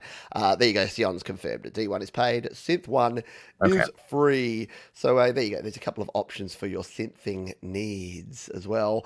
We've got some more questions. Nightmare says, does the question have to be relevant to what you're saying, or could it be about something great? It could be about anything. This is the Creator Town Hall. This is your space. You could ask us what we like to eat for breakfast before we write a song, and we'll answer it. So yeah, whatever floats your boat, you can ask that about. Russ says, how about Xeon synth? What's the Xeon synth? Have you heard of this one? Well, Russ, you know more about iOS apps, and you know more iOS apps than I've even heard of. So I'm not familiar with Xeon Synth, but since Russ is talking about it, then I definitely need to check it out. It must be good. Ooh. If Russ, oh, look at that. It's got that anamorphic kind of design that looks like an actual piece of kit. So there you go. That could be good as well. Beep Street. I'm not aware of them either. See, the reason I'm not into synths is because I have an addictive personality, and if I get into synths, I'll be a synth guy and not be able to actually do anything but just twiddle knobs and play with synths for the rest of my life. So, plus because of my lisps, it's hard to say synths. My tongue would start bleeding after a half an hour of that. Let's continue on. Question here from Nightman: how do you change the default sound for keyboard because it's on Epic Clouds and I want it to go to piano? We'll do a quick one here because I've put it down here, but I'll bring my iPad up and show real quick. So it's right in the middle. If you're on your iPad, it is right in the middle of your screen, and all you need to do is tap on that one if you've got I need to put my code in here. Hold the line, please, a moment. Your call's important to us. I'm using the new version of Reflector 4, which is what I'm using to reflect my iPad to the screen here. But I haven't turned the security off. I usually turn that off. It's usually the first thing I do with Reflector. I don't like having to enter numbers every time I reflect. But yeah, if you're hearing GarageBand and you want to use a different instrument, when you're hearing your instrument screen, you just tap on the instrument and you'll go straight to your selector. So you can bring in whatever you want. This should be right there in the middle, and then you can go back to a clutch bass and use whatever you want to do here. If you're on an iPhone, it's going to be in the top left corner. So you won't have this big display here. You have a little drop-down arrow. You tap on that arrow, and it will have a picture just like that one. You tap on it, you go to your next one, and you select it, and you're good to go. So yeah, because I'm the same. Epic Cloud Formation. Every time I open Alchemy Synth, it's like, what do you use Epic Cloud Formation? I'm like, no, it's a cool sound, but I'd like something else, please. Yeah, that's cool. So Sion's got a question here for you, Tom. Do you export the MIDI or the audio to other doors? So do you ever send your MIDI or send audio between your door? You did mention going from GarageBand to Logic before. Do you push stuff around any other applications or do anything funky like that? I tend to. I do both. I mean, the short answer is both. But I tend to right now. I'm kind of more into doing the audio, just because it's easier. Because sometimes MIDI gets a little bit messed up and things don't work right. But I did in the past. I actually connected the Mac when I was using the MacBook Pro. I know I did it for the song Virus, in fact, and I probably did it for a few others. I actually connected it up to the iPad and was able to sequence Chord Gadget through right from Logic. So I've done both, but right now I tend to prefer the audio. Very cool. I've frozen at my end. Can you still hear and see me at your end, Tom? Yes, I can. Okay, cool. Well, my entire Mac has completely frozen up, and I cannot click a single thing. So this is really interesting. Yeah, it's the first time it's actually happened. And I did say, because Tom had a stream on the weekend, and let's just say you had a few minor technical issues. Yeah. So that was interesting. In the air this weekend, Pete. Yeah. So yeah, so we've now had me completely crash here. So I'm going to have to do a reset here, I'm afraid, because I don't find any way of getting back here. The beauty part of StreamYard is it should leave Tom with you here. So Tom, no pressure, my friend. But what I'm going to do is while I do a restart here to get things back, I'm going to give you the carte blanche to go into our next topic, which I'll just bring up here, and you can chat with the folks here in the chat about the next thing we were going to talk about, which was I've just got to find it. We've talked about that one. What about approaches to songwriting? So lyrics or music first? Which do you use? Do you like to use your lyrics or your music? And folks in the chat, you can let Tom know, and he can. You've got access to the chat there, Tom. Do you? Yes. Cool. So Tom can see the chat. He won't be able to put it on the screen, but he can talk to you. And I'm going to do a restart here. It should leave Tom and you folks still here in the stream. And I'll be back in hopefully about 2 or 3 minutes. So I'll see you then.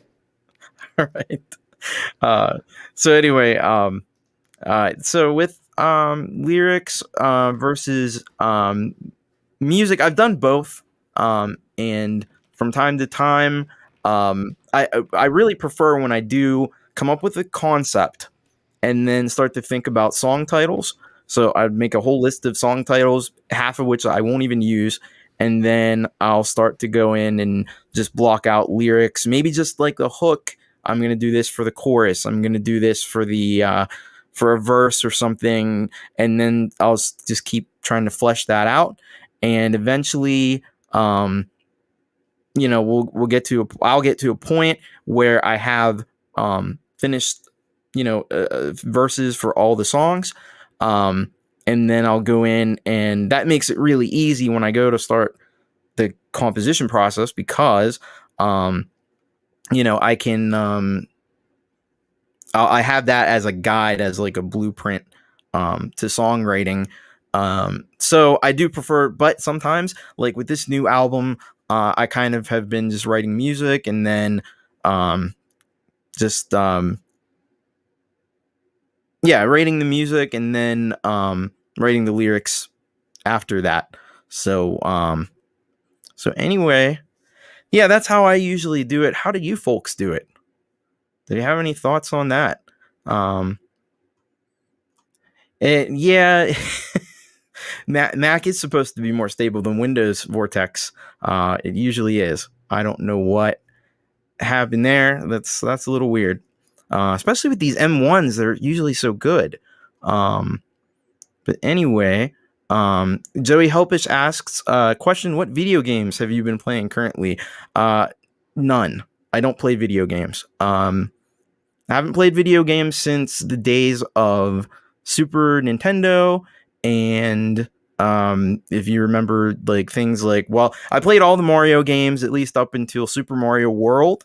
I played NBA Jam was one that I and like Adventure Island was a really good game back in the day. I don't know, that's a little bit of a more obscure one. But yeah, so I basically, since the days of platform games, I haven't played video games, so I'm not really into them today. Hi. Hey. Are you back? I believe so. That was a weird one. That was something that's never happened before. So yeah, thanks, Tom. You've managed to create something that I've never seen before. It was, I could hear you, and everything seemed to be functioning, except regardless of what I did, I couldn't get to my task manager. I couldn't click anything. Both my screens were just completely frozen. I'm gonna have to throw Reflector 4 under the bus here because it was perfect until I threw my iPad screen up, and I think there's some sort of bug there. I unreflected and I tried to get away from it, but it still didn't work there. So go figure.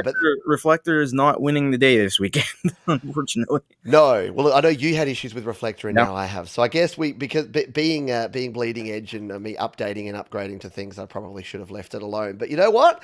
This is the beautiful part. You have a song called "Fail Harder," and I think that's what you got to try. Like you learn every time you do something. If it doesn't work, you know what not to do next time. So there is no failure. There's just degrees of success, and some things have a 0% degree of success, and then you go, let's not do that again. So So thank you for your patience, and it's very cool that you were still here because if it was just me, there would have been silence for the last 3 minutes. So Yeah, see, that's the benefit of having a co-host, I guess.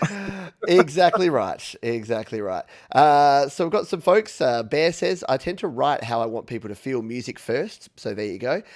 Mark says, Latin based language, French, Spanish, almost have a melody baked into the phrasing. That's interesting. I like that. Hmm.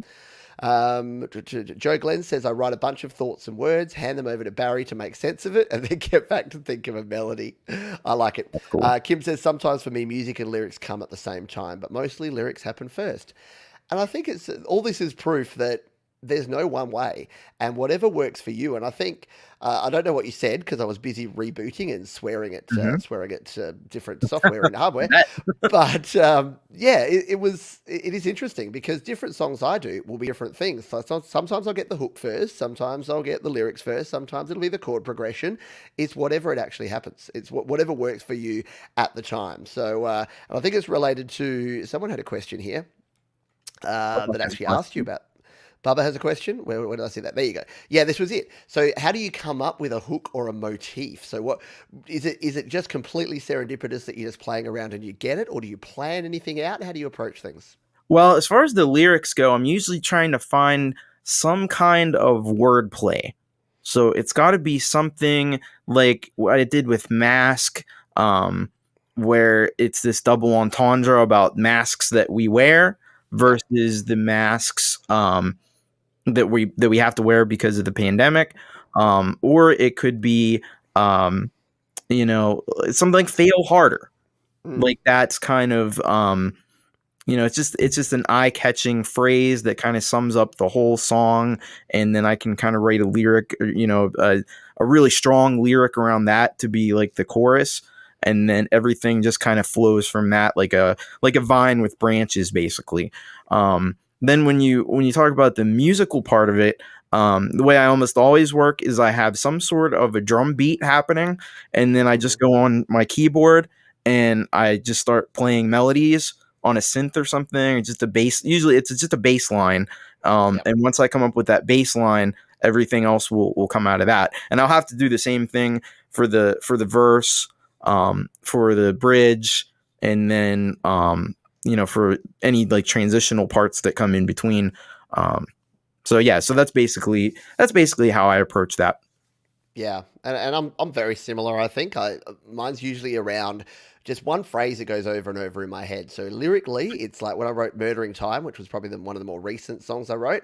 I just kept going "Murdering Time" like over and over again, and I'm like, okay, that's definitely the hook. But how does that work out? And then working backwards from that, what is the song called "Murdering Time" actually all about? Well, it's about someone sitting around who's murdering time, but the wordplay there is that Yeah, they're stopping themselves from murdering people by murdering time, by like yeah. wasting their time doing other things. So yeah, I like the idea of doing that sort of thing. So it's very very similar for me too. That you come up with whatever the concept is, and then I like the vines, the branching out concept, because that's Mhm. kind of the way I visualize it in my head. It's like here's your concept, and then it grows and it stretches out, and then creates and the song's your tree at the end because all the branches have grown out from that original seed, which was the Right. idea of your song. And I learned someplace that when you do like your first verse, you kind of want to maybe introduce it's like your introduction, like you're kind Yeah. of bringing in like, okay, what's the situation here? What are we dealing with? And just kind of slowly expose that. And then your second verse is where you want to get into like more detail. Yeah. Yeah, exactly. I like that concept too because it's exactly the way it goes. It's like you're setting the scene, and that first scene is like the first scene in a movie or a play where it's like you got to Mhm. introduce the characters, you got to set the scene, you got to set the mood, you got to give people an idea of, hey, what are we actually talking about here in this song? And then you get into the detail. The first verse will not make sense without. So the second verse doesn't make sense without the first verse, but the first verse is required to set up the second verse, which I like when I'm doing that sort of thing. Russ, 88, 89. How long does it take you to write lyrics for your songs? Yeah, how long does a typical song take to go from start to finish writing lyrics? That's such a hard question to answer because it's just different. Especially if I'm writing lyrics first, that usually does take longer. I don't know why that is, but it usually Yeah. does take me a little more time just to write lyrics. If I'm just going to write the lyrics and then do the music second, on the occasions where I do the music first, the lyrics, usually by the time I'm ready for lyrics, I basically just go in. I have everything already kind of tracked out, and I just start singing stuff. And the first thing that kind of clicks, I just write it down, and I just go from there. So it actually happens really quickly, like Very within a cool. matter of an hour or so. Yeah, and I think, I mean, I won't answer this question because if you want to find out, I've done about 7 different series here on the channel where I actually write lyrics, and You've talked about it usually one or two times. just a few times. Usually I completely cheat and I just come on here and you folks write all the lyrics for me. So that's how I roll. But no, good question, Russ. And yeah, it really does depend for me. But usually once it starts flowing, it just goes, and I'm the same. Like I just go, oh, often I can't type quickly enough to get all the ideas down, and then it's just about a couple of rhymes that I might need that don't work, or tweaking it from there. But the actual idea, it can be just like blah once it starts flowing. It goes out there. Kim says Tom writes great hooks. I agree with Thank you, that. Kim. I Appreciate walk around singing virus infect a lot, and put the mask on your face quite a bit. Very cool. Let's you know what? Let's move on. Okay. Yes, there you go. As Jade says, enjoy the show. Touch up that thumb. So that's a whole new creepy way to talk about thumb love. We're going to touch up the thumb. But yeah, if you are having some fun here, do hit the thumbs up and jump down the description because we've got links to everything we've talked about. Basically, every time Tom's mentioned something, I've thrown a link to where you can go. So if you're like, oh, what was that thing that Tom mentioned? It was tornado, and it's linked down below. So if you want to check out all the things we talk about, as well as Thomas on YouTube, because you should be subscribed and following Tom over there if you're not already, and I know many of you already are. Okay, it's not the midpoint now because we're an hour 15 in because of certain things that happen. So we'll never mention again. But let's talk in. So I wanted to bring every week on this show, I've decided we're going to do a midpoint motivation where we're going to just talk about something that's going to be a little bit adjacent to a little bit of a mini rant about this. And I also wanted to do the book club because I read a lot of books, and by reading, I mean I listen to them on Audible because I don't have much time to actually read. And the double header I had here, I talked about it on GarageBand Weekly today as well, is actually this one. Oh, it's not sharing for me. See, drum roll, and then it doesn't work. So this book here called Start With Why, How Great Leaders Inspire Everyone to Take Action. Now, you might be thinking, Pete, that's a business book. I'm not a leader in business. I don't want to be an entrepreneur. I don't want to do any of that. Here's the thing, though. What the relationship now between you as an individual creator, artist, musician, videographer, whatever you call yourself, and business or promoting or sharing or social media or how you do things, it's so similar. I mean, you can get all sort of, wanky about it and talk about personal branding and talk about, creating your own personas and all that sort of thing. Or you can just say, hey, you know what? The barrier to entry is lowered now. So if you're an artist and you want to get heard, you got to get your stuff out there and you got to do it in a productive way. So I've realized I've still got the banner up there for Lyrical Music First.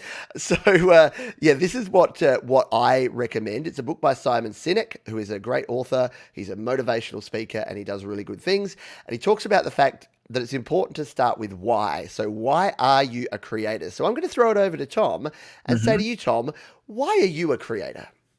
Yeah, like the easy questions. It's Why? Tell me about your meaning of life here, Tom. yeah. So I guess it's just to get whatever's inside. I need to get it out. And I hear, and I will say that it was a lot easier to do this when I was first starting because I had so much built up. And it's like, okay, I know what I need to do. I need to do this. But eventually you start ticking all those boxes.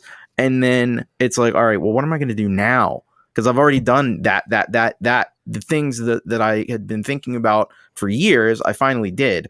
So then you have to work at it a little bit more. But yeah, I think just for me, it's just getting these feelings and emotions and thoughts and observations about the world. Some people like to write books, some people paint paintings. But for me, it's just sharing my human experience with the world. Very cool. And what does success look like or sound like or feel like for you as a creator? When do you feel successful and how do you measure your success? I feel successful I mean, first of all, every time I hit the render button and I go back and I listen to a song that I've created and it's done, I feel a measure of success there. So Hmm. that's over 50% of the battle. And then it probably comes back to just hearing the wonderful comments from people, like a lot of the people that are here Hmm. today, when they say, "Hey, I checked out your song and I liked it," or "Man, this was a really cool song," or "I really liked that riff or that guitar part or the vocal." Yeah. And then there's something like, at a whole other level where you have like, the other night Jade covered one of my songs. Well, that's pretty awesome. Somebody else liked Mm. my song enough to not only comment and say that they liked it, but to actually reproduce it. So Yeah. that's a whole other level. Very cool. And I want to throw this out to anyone who's here live, or if you're watching on the replay, by the way, we still love you just as much. You can leave a comment behind here, but I'm really interested in this of two questions. What is your why? Why do you create? And how do you measure success? How do you know when you've got there? Because I think this is, and I talked about it on GarageBand Weekly this week in my rant, but I think a lot of the frustration comes from folks who don't have a clear idea of what success looks like. And success is different for every different person. And this is one thing that frustrates me, I guess, in the creative world is that some people from the outside looking in think that unless you are getting hundreds, thousands, millions of people looking at your art, listening to your music, watching your videos, that you're not successful. Whereas success for that person, for that artist, may be one other person. They may say, if I can influence, if I can affect, if I can impact one other person, then I've been successful. So I think it's a really dangerous thing and a really important thing to think about, not putting our views of success onto other people. And you see this with parents and kids. The parents think that going to college and getting a degree and getting a job in a business and being the wage slave for the 50 years and then retiring is the only way to go. And their super artistic kid who may crush it as like an e-gaming superstar gets pushed away from that path and goes down and becomes a dentist because dad wants them to. And their measure of successes are just not aligned. So I think starting with why, and that's why I love this book so much, is if you define your why, then you know what your success measure is. Then when you get there or when you're on the right track, you're actually aware of it. Whereas sometimes I think people jump around from different things, not knowing what they're actually trying to do. And when you stop and say, why do you do this? If it takes you a while to answer that, you answered it straight away. You're like, it's got it inside me. It has to get out. I want to create it. I want to share it. Some people can't do that. Some people struggle with that. Bubba says second record syndrome. So I think about your stuff that, yeah, when you first start recording, you Yep. get it all out. What do they call it? A sophomore slump, Yeah. where you go to the second time, like, I've said everything. Now what do I say? But for me, it's probably like a 10th record syndrome. Yep. Bear says, I taught in college for over 23 years and I'm so ready to end that. I just want to write now. I've come up with over 30 tunes since last summer. There you go. Sometimes you want to take that pivot and do something completely different, which is very cool. Sion, our friend here, says, I create as a form of musical expression and to gain valuable feedback while getting better at it. Success to me is being able to inspire others and to be an effective collaborative producer. So that's really important. Like that's really clear why, because you've said here what you want to get out of it, but the collaborative, what are you giving? And that's the thing. Art, creativity is giving, isn't it? We're all giving people things, whether it's our artwork or our music or we're collaborating on songs or whatever. So yeah, I love that answer. Kim says, creating helps me focus my energy into something positive so that it doesn't come out in negative ways. Absolutely. So many people, music can be that tool that we use. And I've often said this, that music is great. It's a healer when we're feeling bad and it's an expander and it just adds. It's like the spices sprinkled on top. When you're already feeling good, it can make you feel great. But yeah, definitely a healer and it feels like your purpose. Exactly. And you've put your finger on it there, which is great. Nightmare says, I create because I want to get my music ideas I come up with by humming or whistling. Very cool. And success is when I get criticism, good or bad. Again, understanding that that is a super important thing to actually get that Absolutely. criticism, that Yeah. feedback is super important. Joey says, I make a lot of music. Beachside, I don't think there is enough music in the world. Yes, there needs to be more music. Keep creating. Joey's doing his part. He's creating a lot of music. Everyone else, create more music. Absolutely. Keep it up. And Joey says, I don't worry about success. I worry about survival and sustainability. And that's your success measure then, Joey, right? So if your measure is, I'm kind of the same with this channel. Like when I started this channel, it was my success measure was learning to use GarageBand. And then that shifted. That became, I want to help as many other people that were like me, that gave up music and didn't think they were going to create anymore. I want to get them back into creating music through using simple tools like GarageBand. And now, my secondary why is, hey, it's great because this is my day job. I get to pay Yeah. the bills by helping people and by talking about music and creativity. So, yeah, it can evolve. That's the other thing. It can evolve over time. Your why may change. Your success measures may change over time. And And I'll sometimes, let life forces you to change it. Very true. I think if we've learnt nothing over the last 12 months, I know you have personally, I know I have, I know a lot of people in the community, sometimes change is inevitable and sometimes, yeah, you got to roll with the punches because you don't really have a lot of choice in it. And I've decided, 2021, I decided this is going to be my year of yes, where I say yes to things and I try new things because that's going to help. And it's also going to be my year of focusing on the things I can control and influence and letting go of the things that I can't control, which is easier said than done, but I think it's a super important thing to try and do creatively as well. I'll let Jade have the last word on this. As long as I can make one person smile from my creativity, I'm happy. Absolutely. If you can get someone, if you can have an impact on someone, whether you're making them smile or laugh or cry or sing or feel joyous, music and art is really about that expression, isn't it? So there Well, you go. Jade makes me smile almost every day watching her show. So she is definitely knocking that out of the park. Your measure of you're succeeding, Jade. You're making at least Tom smile. So there you go. Done. Job done. All right, let's. This is the fun part of the show. Let's talk some hidden gems, shall Yeah. we? And I've thrown it over to Tom to bring along his hidden gems. Now, because of my slight crash here, I had all of these beautifully already in my Chrome, and then my Chrome tab crashed, and now they're not there. So what I'm going to do, I'm going to jump over here to my notes. I'm going to grab the first one, and while Tom takes us through each one individually, I'll have to work behind the scenes here to get them back up. So we'll come in here and we'll grab this first channel. So most of these are YouTube channels or creators Mhm. that you may want to check out. And why don't you start by telling us who is Angel Spit? What's that all about? So Angel Spit, the one I first of all, I always have a hard time talking about Angel Spit because it was a band and now it's pretty much just one person. So I don't know whether Got to it. say it's a band. It's the guy behind it. His name is Carl Learmont, and who goes by Zoog. Confusing to add another name into all this, but no, he's an amazing person. Like I've never seen a guy in a band or a musical project do more than he does to help people. And Mm. this was even before like this kind of stuff was really happening on YouTube. Like I got to go.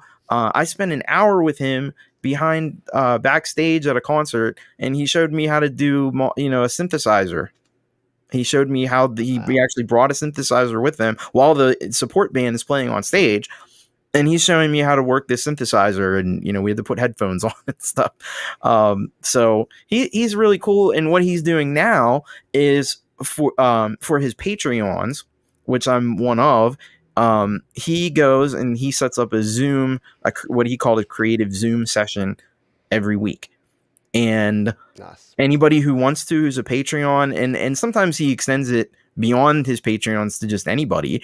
You can go on and you can talk with him and get a lot of really cool information. Now, I will say, like, for a few months, I was getting on there, and then I haven't lately. I'm not really sure why. I probably should get back on there, but it is a little intimidating because he'll put you on the spot, and he's going to say, Tom, you've been quiet for a while. Go. And you're and you gotta come up with something to say. So yeah, Mm. but he wants everybody to be included and to participate. So I get that. But if you don't feel comfortable going on the Zoom session, this is what's really awesome about it. And you're not a Patreon of Angel Spit, which a lot of people certainly aren't. But you can Mm. go and watch. He's been posting it as a live stream to YouTube. And then Nice. the video is up there. He doesn't always do that, and it's hard to say exactly which ones he's going to do, but I think he's been pretty consistent about it over the last few weeks. So you can go, you can watch them back if you can't be there. These usually occur on a Sunday afternoon, about I think it's 1 o'clock my time on the East Coast, so it's like 10 a.m. Pacific. But yeah, and he also has created a whole ton of what he calls blipverts, which, if you remember, comes from the character from the 80s, Max Headroom. Yeah, of course. Yeah, so they had the blipverts were those little short, informational things. So he does these blipverts, and at first they were really short, and then what I like is they've actually gotten longer over the years, and like he's did a 2-part thing on live streaming, and also I think there's one coming out about merchandise, which I'm sure a lot of people that are here that are artists or in bands would like to know about. So, even if you're not into their music, I strongly recommend listening to their music. I think if you like what I do, you'll love what they do, or what he does. But even if you're not into the music, there's still a lot you can learn just by watching these things, especially if you're into anything that's electronic or anything like that. Very cool indeed, and Jade's stepping up here. Jade's Of always course, on it. throwing the links. She's all over it, absolutely. So she'll throw the links here in the chat as we go, and I'll update down in the description. So if you're watching on the replay and you want to go and subscribe and check these out and see if they're up your alley, then go ahead and do that. All right, this next one, I got to admit, I have not watched any of this, but it sounds interesting. And being from Australia, magpies are a part of our culture. What is Simon the Magpie, and why should we check it out? Well, it's funny. I don't know what the connection with Magpie is. I'm not really sure why he went by that, because he's Swedish, I believe. So Right. I'm not really sure why. There's got to be a story behind it, and I'm sorry to say I don't really know. But he does really cool stuff. Like, he made a life-size toy piano. So what he did, and I watched that video, and my mind was blown. He actually took like a full-size piano. He took out all the strings, and then he put in, like, if you look in a toy piano, they have these like steel rods that make the sound. And he welded this whole thing together, put in like steel rods, and he does this stuff just to see what it'll sound like. Uh, and he's really funny too. Like, he's hilarious. His sense of humor is right up my alley. Just very absurd, and there's lots of silliness that goes on, but also, in the end, he ends up using these weird instruments that he creates in a track. And it's amazing how he just puts it together. He'll just record like a little bit of this and some synthesizer, and he'll just make some weird noises with his mouth and stuff, and it all comes together into something really cool at the end. So yeah, I definitely recommend watching Simon the Magpie. Very cool, and it could be because magpies, I think, are renowned for like collecting things and taking Mhm. things and pulling them together. Like, they make their nest out of just anything, which is why I have so many run-ins with them, because I'm out walking and I'm walking through the particular part of the park that they want to collect some sticks from to make their nest, and they don't like that, so they swoop me and try to destroy me. So Ooh. yeah, not a magpie fan, but there you go. Simon the Magpie Be a sounds fan like of this my magpie. he sounds like my kind of magpie, the one that doesn't swoop me. That is a lot better. Yes, and Joey Helpish says, "Hell yes to Simon the Magpie." I've spoiled it because I brought it up. I forgot I was sharing the screen, but I brought up the next one. Our man, the legend, the myth, Glenn Fricker and Spectre Sound Studios. For those who don't know about Glenn and Spectre Sound Studios, what's the deal here? Why do you like Glenn? Glenn! I can't do the scream like he does. He's so funny. Um, he is a metal producer. So he's got a lot of, and I know we got a lot of metal producers in our community. We got Jade, we've got Gary, among others. Mine is metal adjacent, but yeah, he's just a straight up metal producer from Canada, and he tells it like it is. He doesn't sugarcoat things. He's very frank about a lot of things. He likes to scream and yell, and that's kind of part of his shtick. But he's obviously been doing it a long time. knows what he's talking about. He runs contests. One of my favorite things on his channel is he does these viewer comments every week. So just basically he takes the comments, he reads them in this like sped up like South Park voice, and then he reacts to them. And a lot of times they're negative comments. There's the butthurt of the week. That where whoever's the most obnoxious commenter on his channel, he will roast them. And it's really entertaining. Sometimes he actually listens to people's mixes a lot on a live stream. So if you're brave enough, because he doesn't sugarcoat again. So if he doesn't like your mix, he's going to tell you he doesn't like your mix. But if you want to get an honest opinion from a real metal producer, then send it in whenever he does that. Gary and Dan Eckberg says Gary Hubb submitted Ice Ice Baby to oldies but baddies. That's awesome. I don't know if I caught all of the videos. Did he make a video like one of the where he goes through all of them? I don't know. Yeah. Well, I must admit, I've been subscribed to Glenn for a long time, and I watch him. I think I can only watch a small amount of Glenn, so unlike a lot of other channels where I watch them every video pretty much, I have to pick and choose with Glenn because he's like, again, like you say, he's very honest, and that works well. That's his shtick, and that works well for him. It's not the sort of thing that I do, and I think for me, small doses are good. But again, he's Canadian, which is weird. A Canadian that's not just super nice all the time and doesn't sugarcoat everything. I mean, that's a bit strange as well. Apparently, he's from Glenn's hometown. Is that Kitchener, Ontario, Glenn? Jeff, sorry. I think you've mentioned the Kitchener Rangers before, who are the OHL affiliate of the New York Rangers. Because we have to mention hockey in every single show. Go like we can't go show. Let's go Rangers. Oof, rough season again. I'm used to saying that now. Pens are winning somehow now with half the people on injury. Malkin's on reserve injury right now.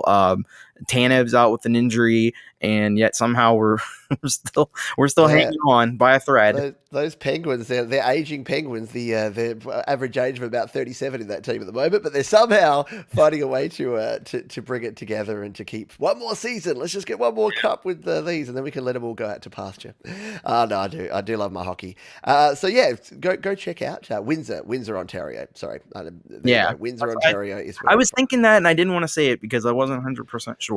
But very cool. One of my favorite things when he does those oldies but baddies is the amount of people. He's very clear. He makes videos, and he's an initial video of like how to enter the contest. Yeah, and it is amazing the number of people who don't follow the rules. And he gets very animated about that, and as he should, because he's very clear that you don't do an 80s song when the competition is about 90 songs. You don't do a metal song when you're supposed to be doing pop songs. Like, but people follow simple instructions. Absolutely. There you go. All the Canadians are coming out in fourth force. So hello to Rick Lisk, who's also here in the chat. And if you're from Canada, you're pretty cool. I love me some Canada. I'm not going to get to Canada one day. Never been to Canada. You been to Canada, Tom? You must have, living so close by. Yeah, I was in Niagara Falls twice. Beautiful country. Love it. Oh, yep. Canada. That's right. They got, what's that South Park episode where they're like, let's sing a song, not the American national anthem, not a tribute to war, a peaceful song. And they sing, "Oh, Canada." Shout out to my Canadian friends. Let's move on. Speaking of people that are super cool, this is someone who I do follow and I do watch most of the videos of, except for some of the synth stuff, because as we've talked, I'm not really a synth guy, but he covers a lot of cool topics, and that is our man, Ben Jordan. Yes. Who is Ben Jordan? What's he all about? Why should people watch him? The funny thing about Ben Jordan, I don't actually know where he came from. I don't know a lot about his origin story. I'm not 100% sure about the type of music that he creates.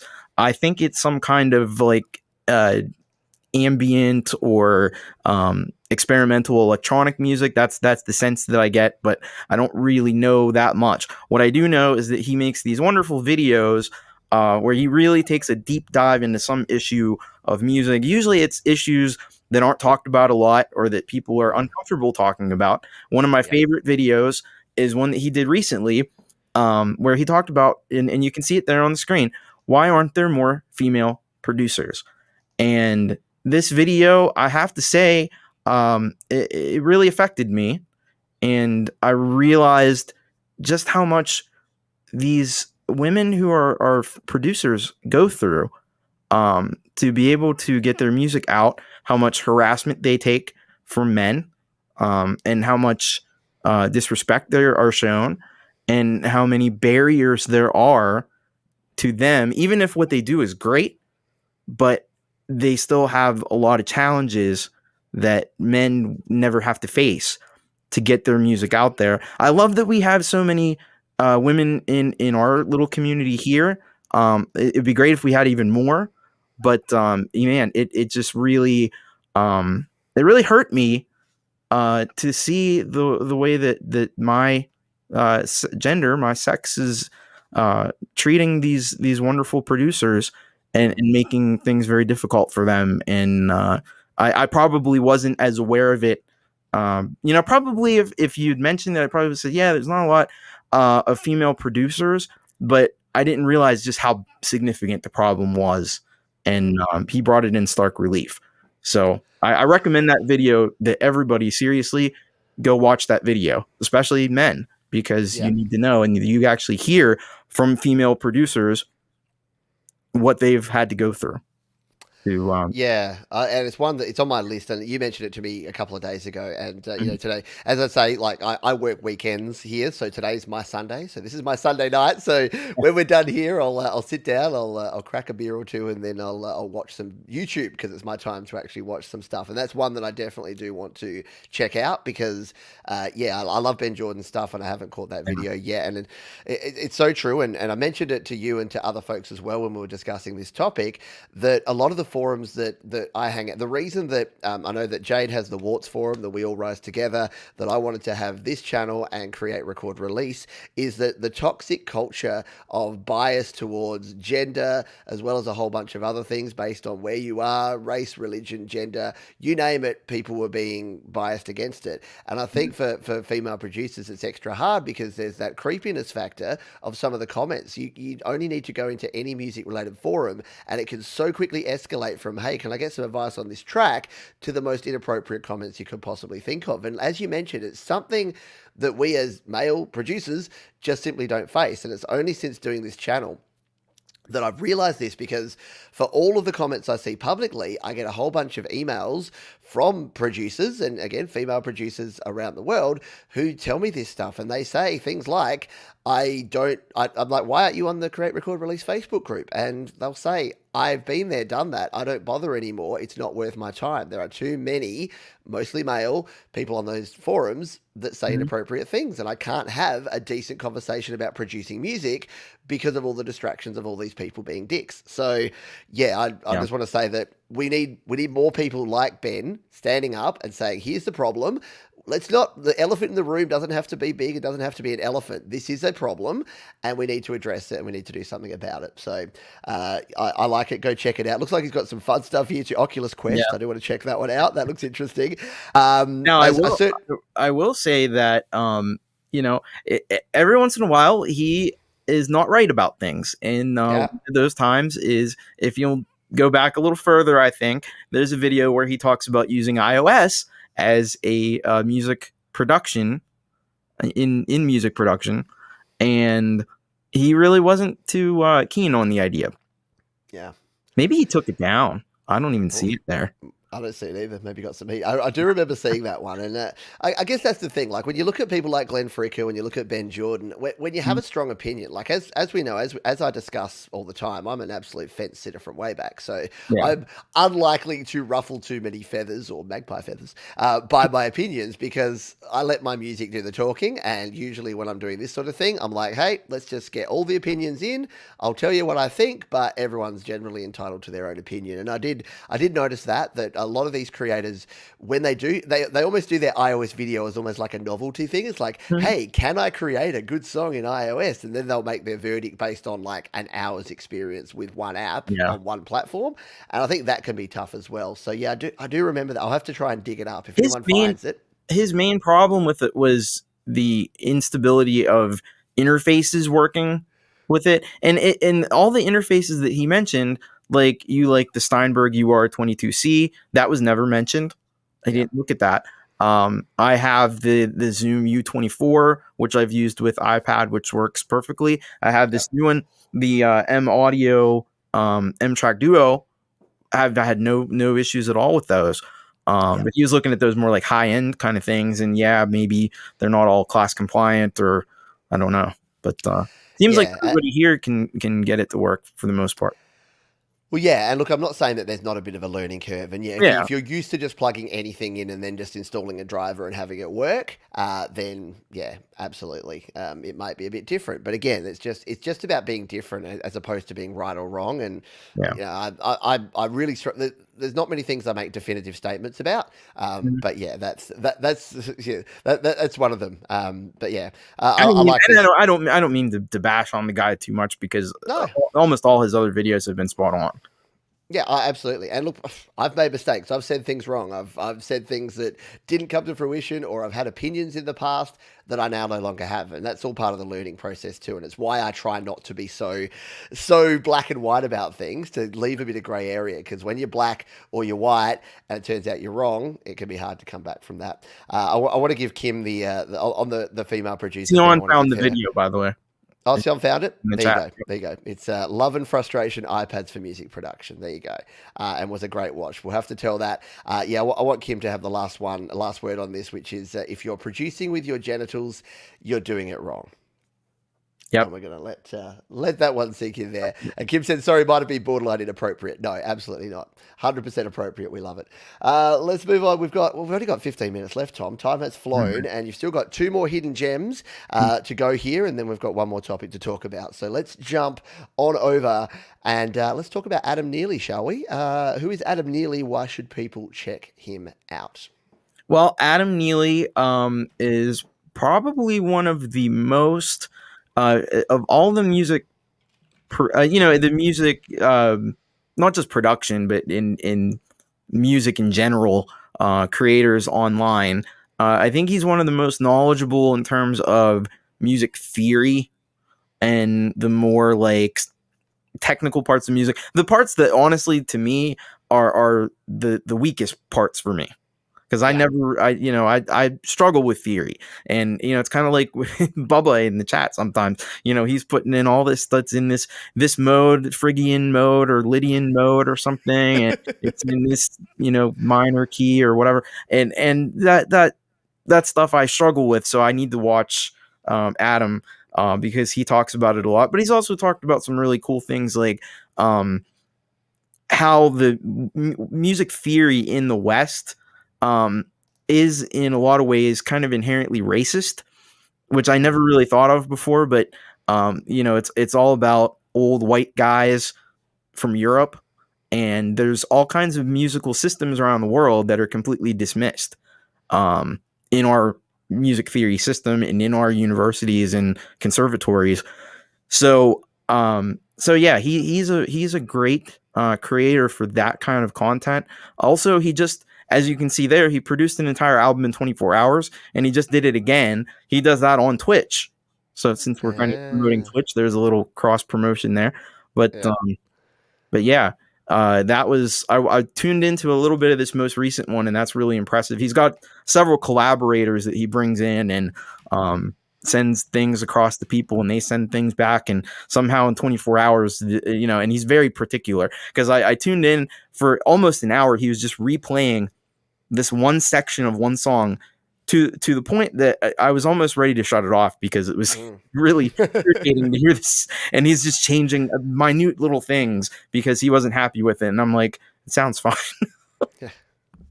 but but yeah, Oh, very cool. he's great. Nice one. And look, that's someone I 1.2 million subscribers, and I didn't know. That's why you might be looking at this going, hidden gems. Pete, Dom, these are obvious, dudes.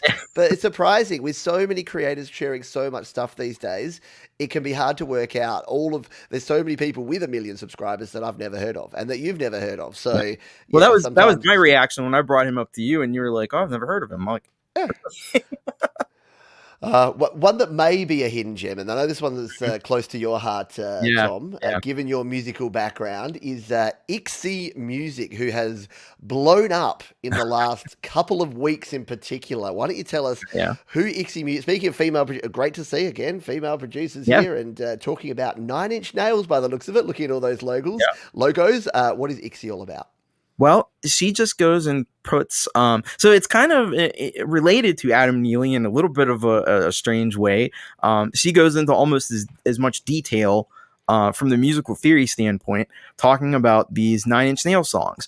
Probably, to a point where you may say it's too much musical theory, because I'm pretty sure like Trent Reznor, when he was in his glory in the '90s, wasn't thinking about the things that she's talking about, but it may just be accident of serendipity that these things worked and happened.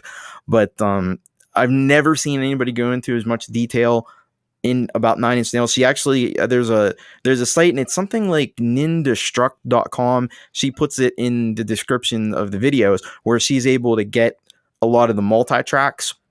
So she's able to break it down on a track by track level, talk about the melodic themes and the rhythmic themes.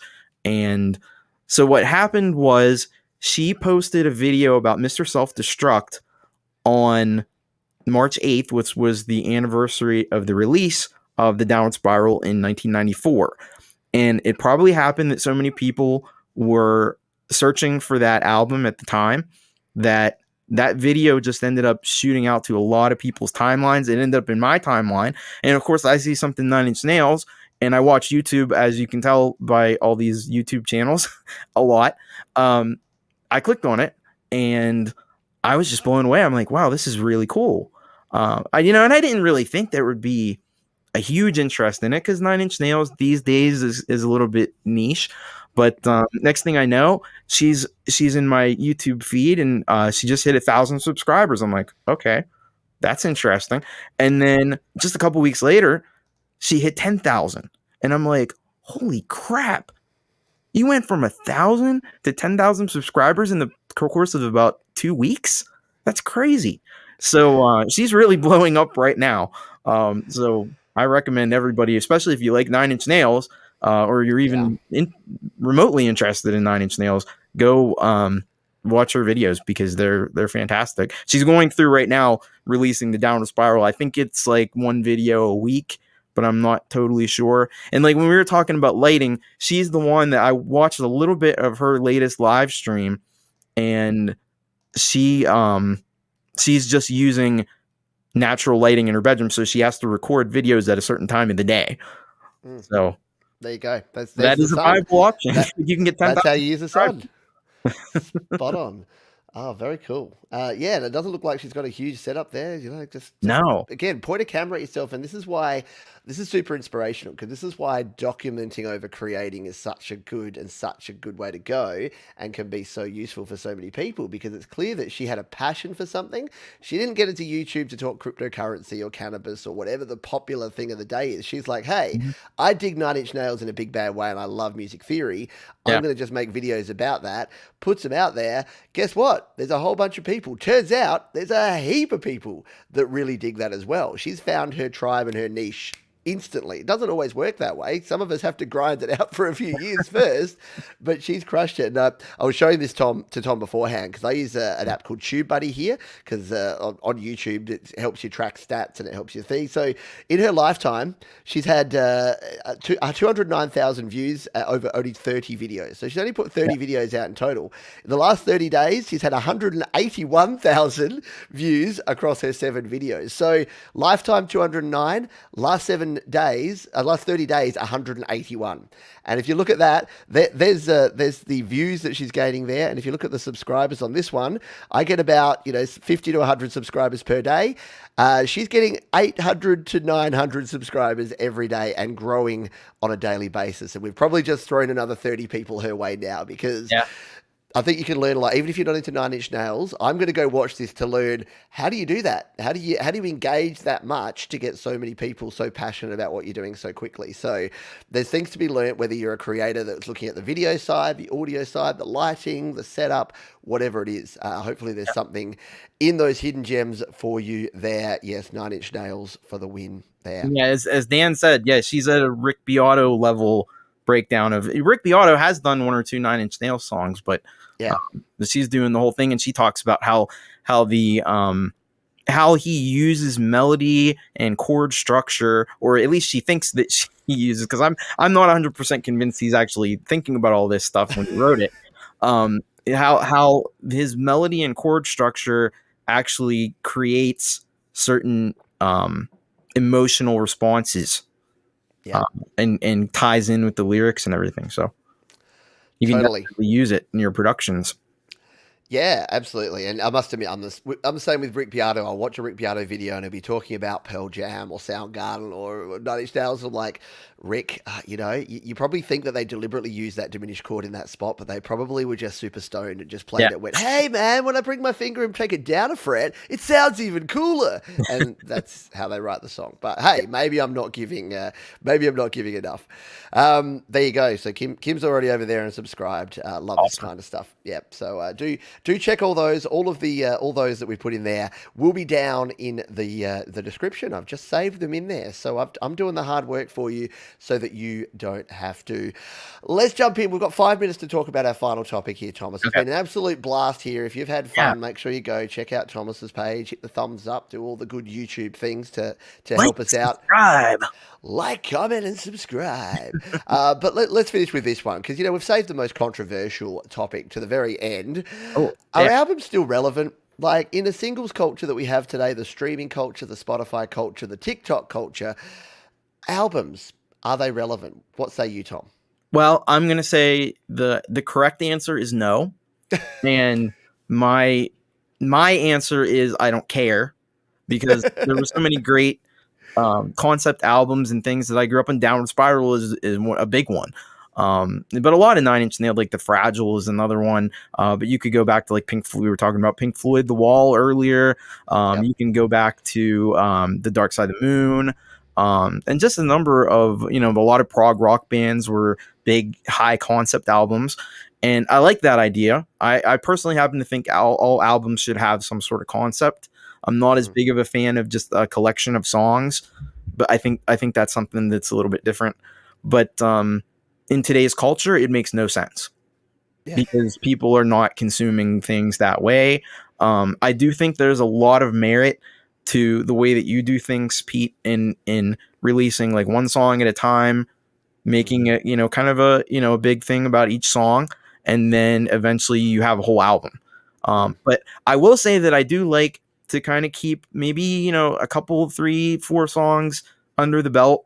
So that way you have something when the album finally comes out, you have something that people haven't heard before that they're going to get only if they buy the album. But other than that, I love your idea of kind of just releasing one song at a time. And I've been trying to do that with this latest album I'm working on. Yeah, it's an interesting one, isn't it? Because me as a listener, I've always been a fan of albums. I love listening to an album end to end. I've mentioned it here a few times that I could listen to Radiohead's OK Computer end to end over and over again. I can listen to Tool's Anima album end to end over and over. And all the reason is that they go on a journey, and I'm anticipating. I can hear the next song and the intro to the next one in my head as we're going into the next track on the album. A lot of people here. So Joe says, yeah, she likes it. JK says, yep, especially vinyl records. So yeah, I guess if you're more into vinyl, that is it's the whole experience, isn't it? Of getting the record, placing the record, putting the needle on there, grabbing the liner notes, and having a read as well. Jeff says, I don't think either of my kids, 22 or 19, own an album. I still like the album concept because I'm old, and that's what I know I like. But both of them love music, and my kids are the same. My kids will probably never own an album, even if they get into digital music. They'll create playlists of their favorite songs on Spotify or Apple Music or wherever they are. And it's not always an album because Yeah, I think it may be, but I think that the beautiful part is that the answer is yes and no and maybe and whatever. So you can still put an album out there. If you're a musician, you can put an album out there, especially if you are trying to appeal to people who are more like us. So I know Mhm. there's a lot of people that liked my EP, maybe because it was like 5 songs that did go on a bit of a journey through there. And the same with the album I did, Selfish Aware. It was all about me, like learning and becoming aware of myself. Mhm. And to me, that was a great way to bring those all together. I know you've done a whole bunch of albums, many of them concept albums, many of them tied together by a theme. And that is a cool way to listen to it because you've Yeah. got it all together there. But I think you're right that and it comes back to that whole start with why. We've gone the big loop here because if your why is to be super popular and super successful, is putting out an album and expecting everyone to go listen to the whole thing a good idea? Probably not. If you want to go, like I know our buddy Glenn Clark, who does albums over in New Zealand, he loves doing a whole album. He prints his albums, he gets a CD of his albums, and I'm lucky enough to own Yeah, both of he Glenn still Clark's he albums. still does the CD thing. Yeah, he does the CD thing. He prints them. He gets the liner notes. He's got the full experience there. And I think he's planning. It might be him or someone else planning to get some vinyl printed of his music, just so that you can say, "Hey, this is a goal achievement for me. This is something I wanted to do." So, Yeah, I think it's just whatever you want. Like the answer to most things, it's whatever floats your boat, whatever you like. At the end of the day. absolutely. That's what it all comes down to. Right. And some people have gotten back into buying records again. Yeah, exactly. Like a lot of people are. Like vinyl is becoming bigger. Cassettes, I keep hearing more and more about. I'll believe that when I see it because cassettes were kind of dodgy. But hey, again, the physical media Hey, stuff is I kind of like good. cassettes. I'm a big cassette fan. I kind of want them to come back. I've been thinking about getting some cassettes made. I just think they're like cool things to give out, and they're a lot sturdier than a CD. Yeah. And they had a cool sound. You know, they had that analog sound. That lo-fi sound that we're Yeah, now all applying to our pristine digital tracks to make them sound dirty and grimy. So yeah, and Russ, not surprising. Russ is like, I'll never get yeah. out of buying records. Yeah, and there's some people that always will, and that's the thing. Think about like the market is the market is the market. Like the customer, if you're trying to do music for a marketing side of things to get it out there and to be popular, think about who you're creating music for and think about how they consume their music. If you're making trap beats for 20-year-olds, you can basically avoid albums and physical media entirely. If you're making concept albums for 40-year-old dudes, then hey, we would like to hear your album. So I think it is still somewhat relevant. We are plumb out of time, my friend. So thank you everybody for being here. A big thank you. Can we get an applause in the chat here for my friend Tom Rochelle, Thomas Christ, who's come along and spent 2 hours sharing a bunch of cool hidden gems. I know I've got a bunch of videos to go watch now. Do support him. His channel is also linked down with all of the stuff we've talked about Hey, let's also down put below. some love for. I see Basil back there. Oh, Basil, yeah, wrong Adorable. side. Basil. Oh, he was having a little bit of an inappropriate lick of himself. Oh yeah. That's a little bit weird way to end the show. But yes, thank you everyone for being here. If you enjoy this show, do support the channel. Do support Tom's channel. And if you've got ideas or topics for future channels, a lot of this came out of the chats we've had in Jade Starr's channel as well, in Mhm. Clubhouse where we get together with the group there to chat on We the do this Facebook every night. groups. We do this every night, people. Exactly. You're not in on it. This is just a two-person version of what we do on Clubhouse every night. So if you want to do that, and I think Kim asked before about Twitch. Yeah, we're not abandoning YouTube or any other thing. Twitch is just because we're doing these longer form live streams. Twitch is actually a really good platform to watch and listen to that on. If you don't have the premium, you can still listen in the background. So we're just expanding our world domination plans for this community. We So need to get the young people. That's where a lot of them are. They're on It's the true. Exactly right. I'm surprised that the second biggest demographic for my YouTube channel is 18 to 25-year-olds, and they're like, "Dude, get onto Twitch," and I'm like, "Okay, I'll learn it." And then Jade went and learnt it for us, and now she's I'm trying to pioneering. get on there too. So I'm There you working go. on it. Where can folks go apart from they can go to your YouTube channel. Where do you live next? When can folks look forward to, and what are you doing on your next live show? I'll be on at 7:30 p.m. Eastern on Friday, and I don't know what I'm gonna do yet. I don't usually come up with that until Wednesday or Thursday, so I'll be thinking about it. I'm not sure. If you have any ideas, throw them at me because When you do a show like that every week, it's kind of hard to come up with a theme. So maybe I'll do some more requests, because that seemed to be real popular when I did that.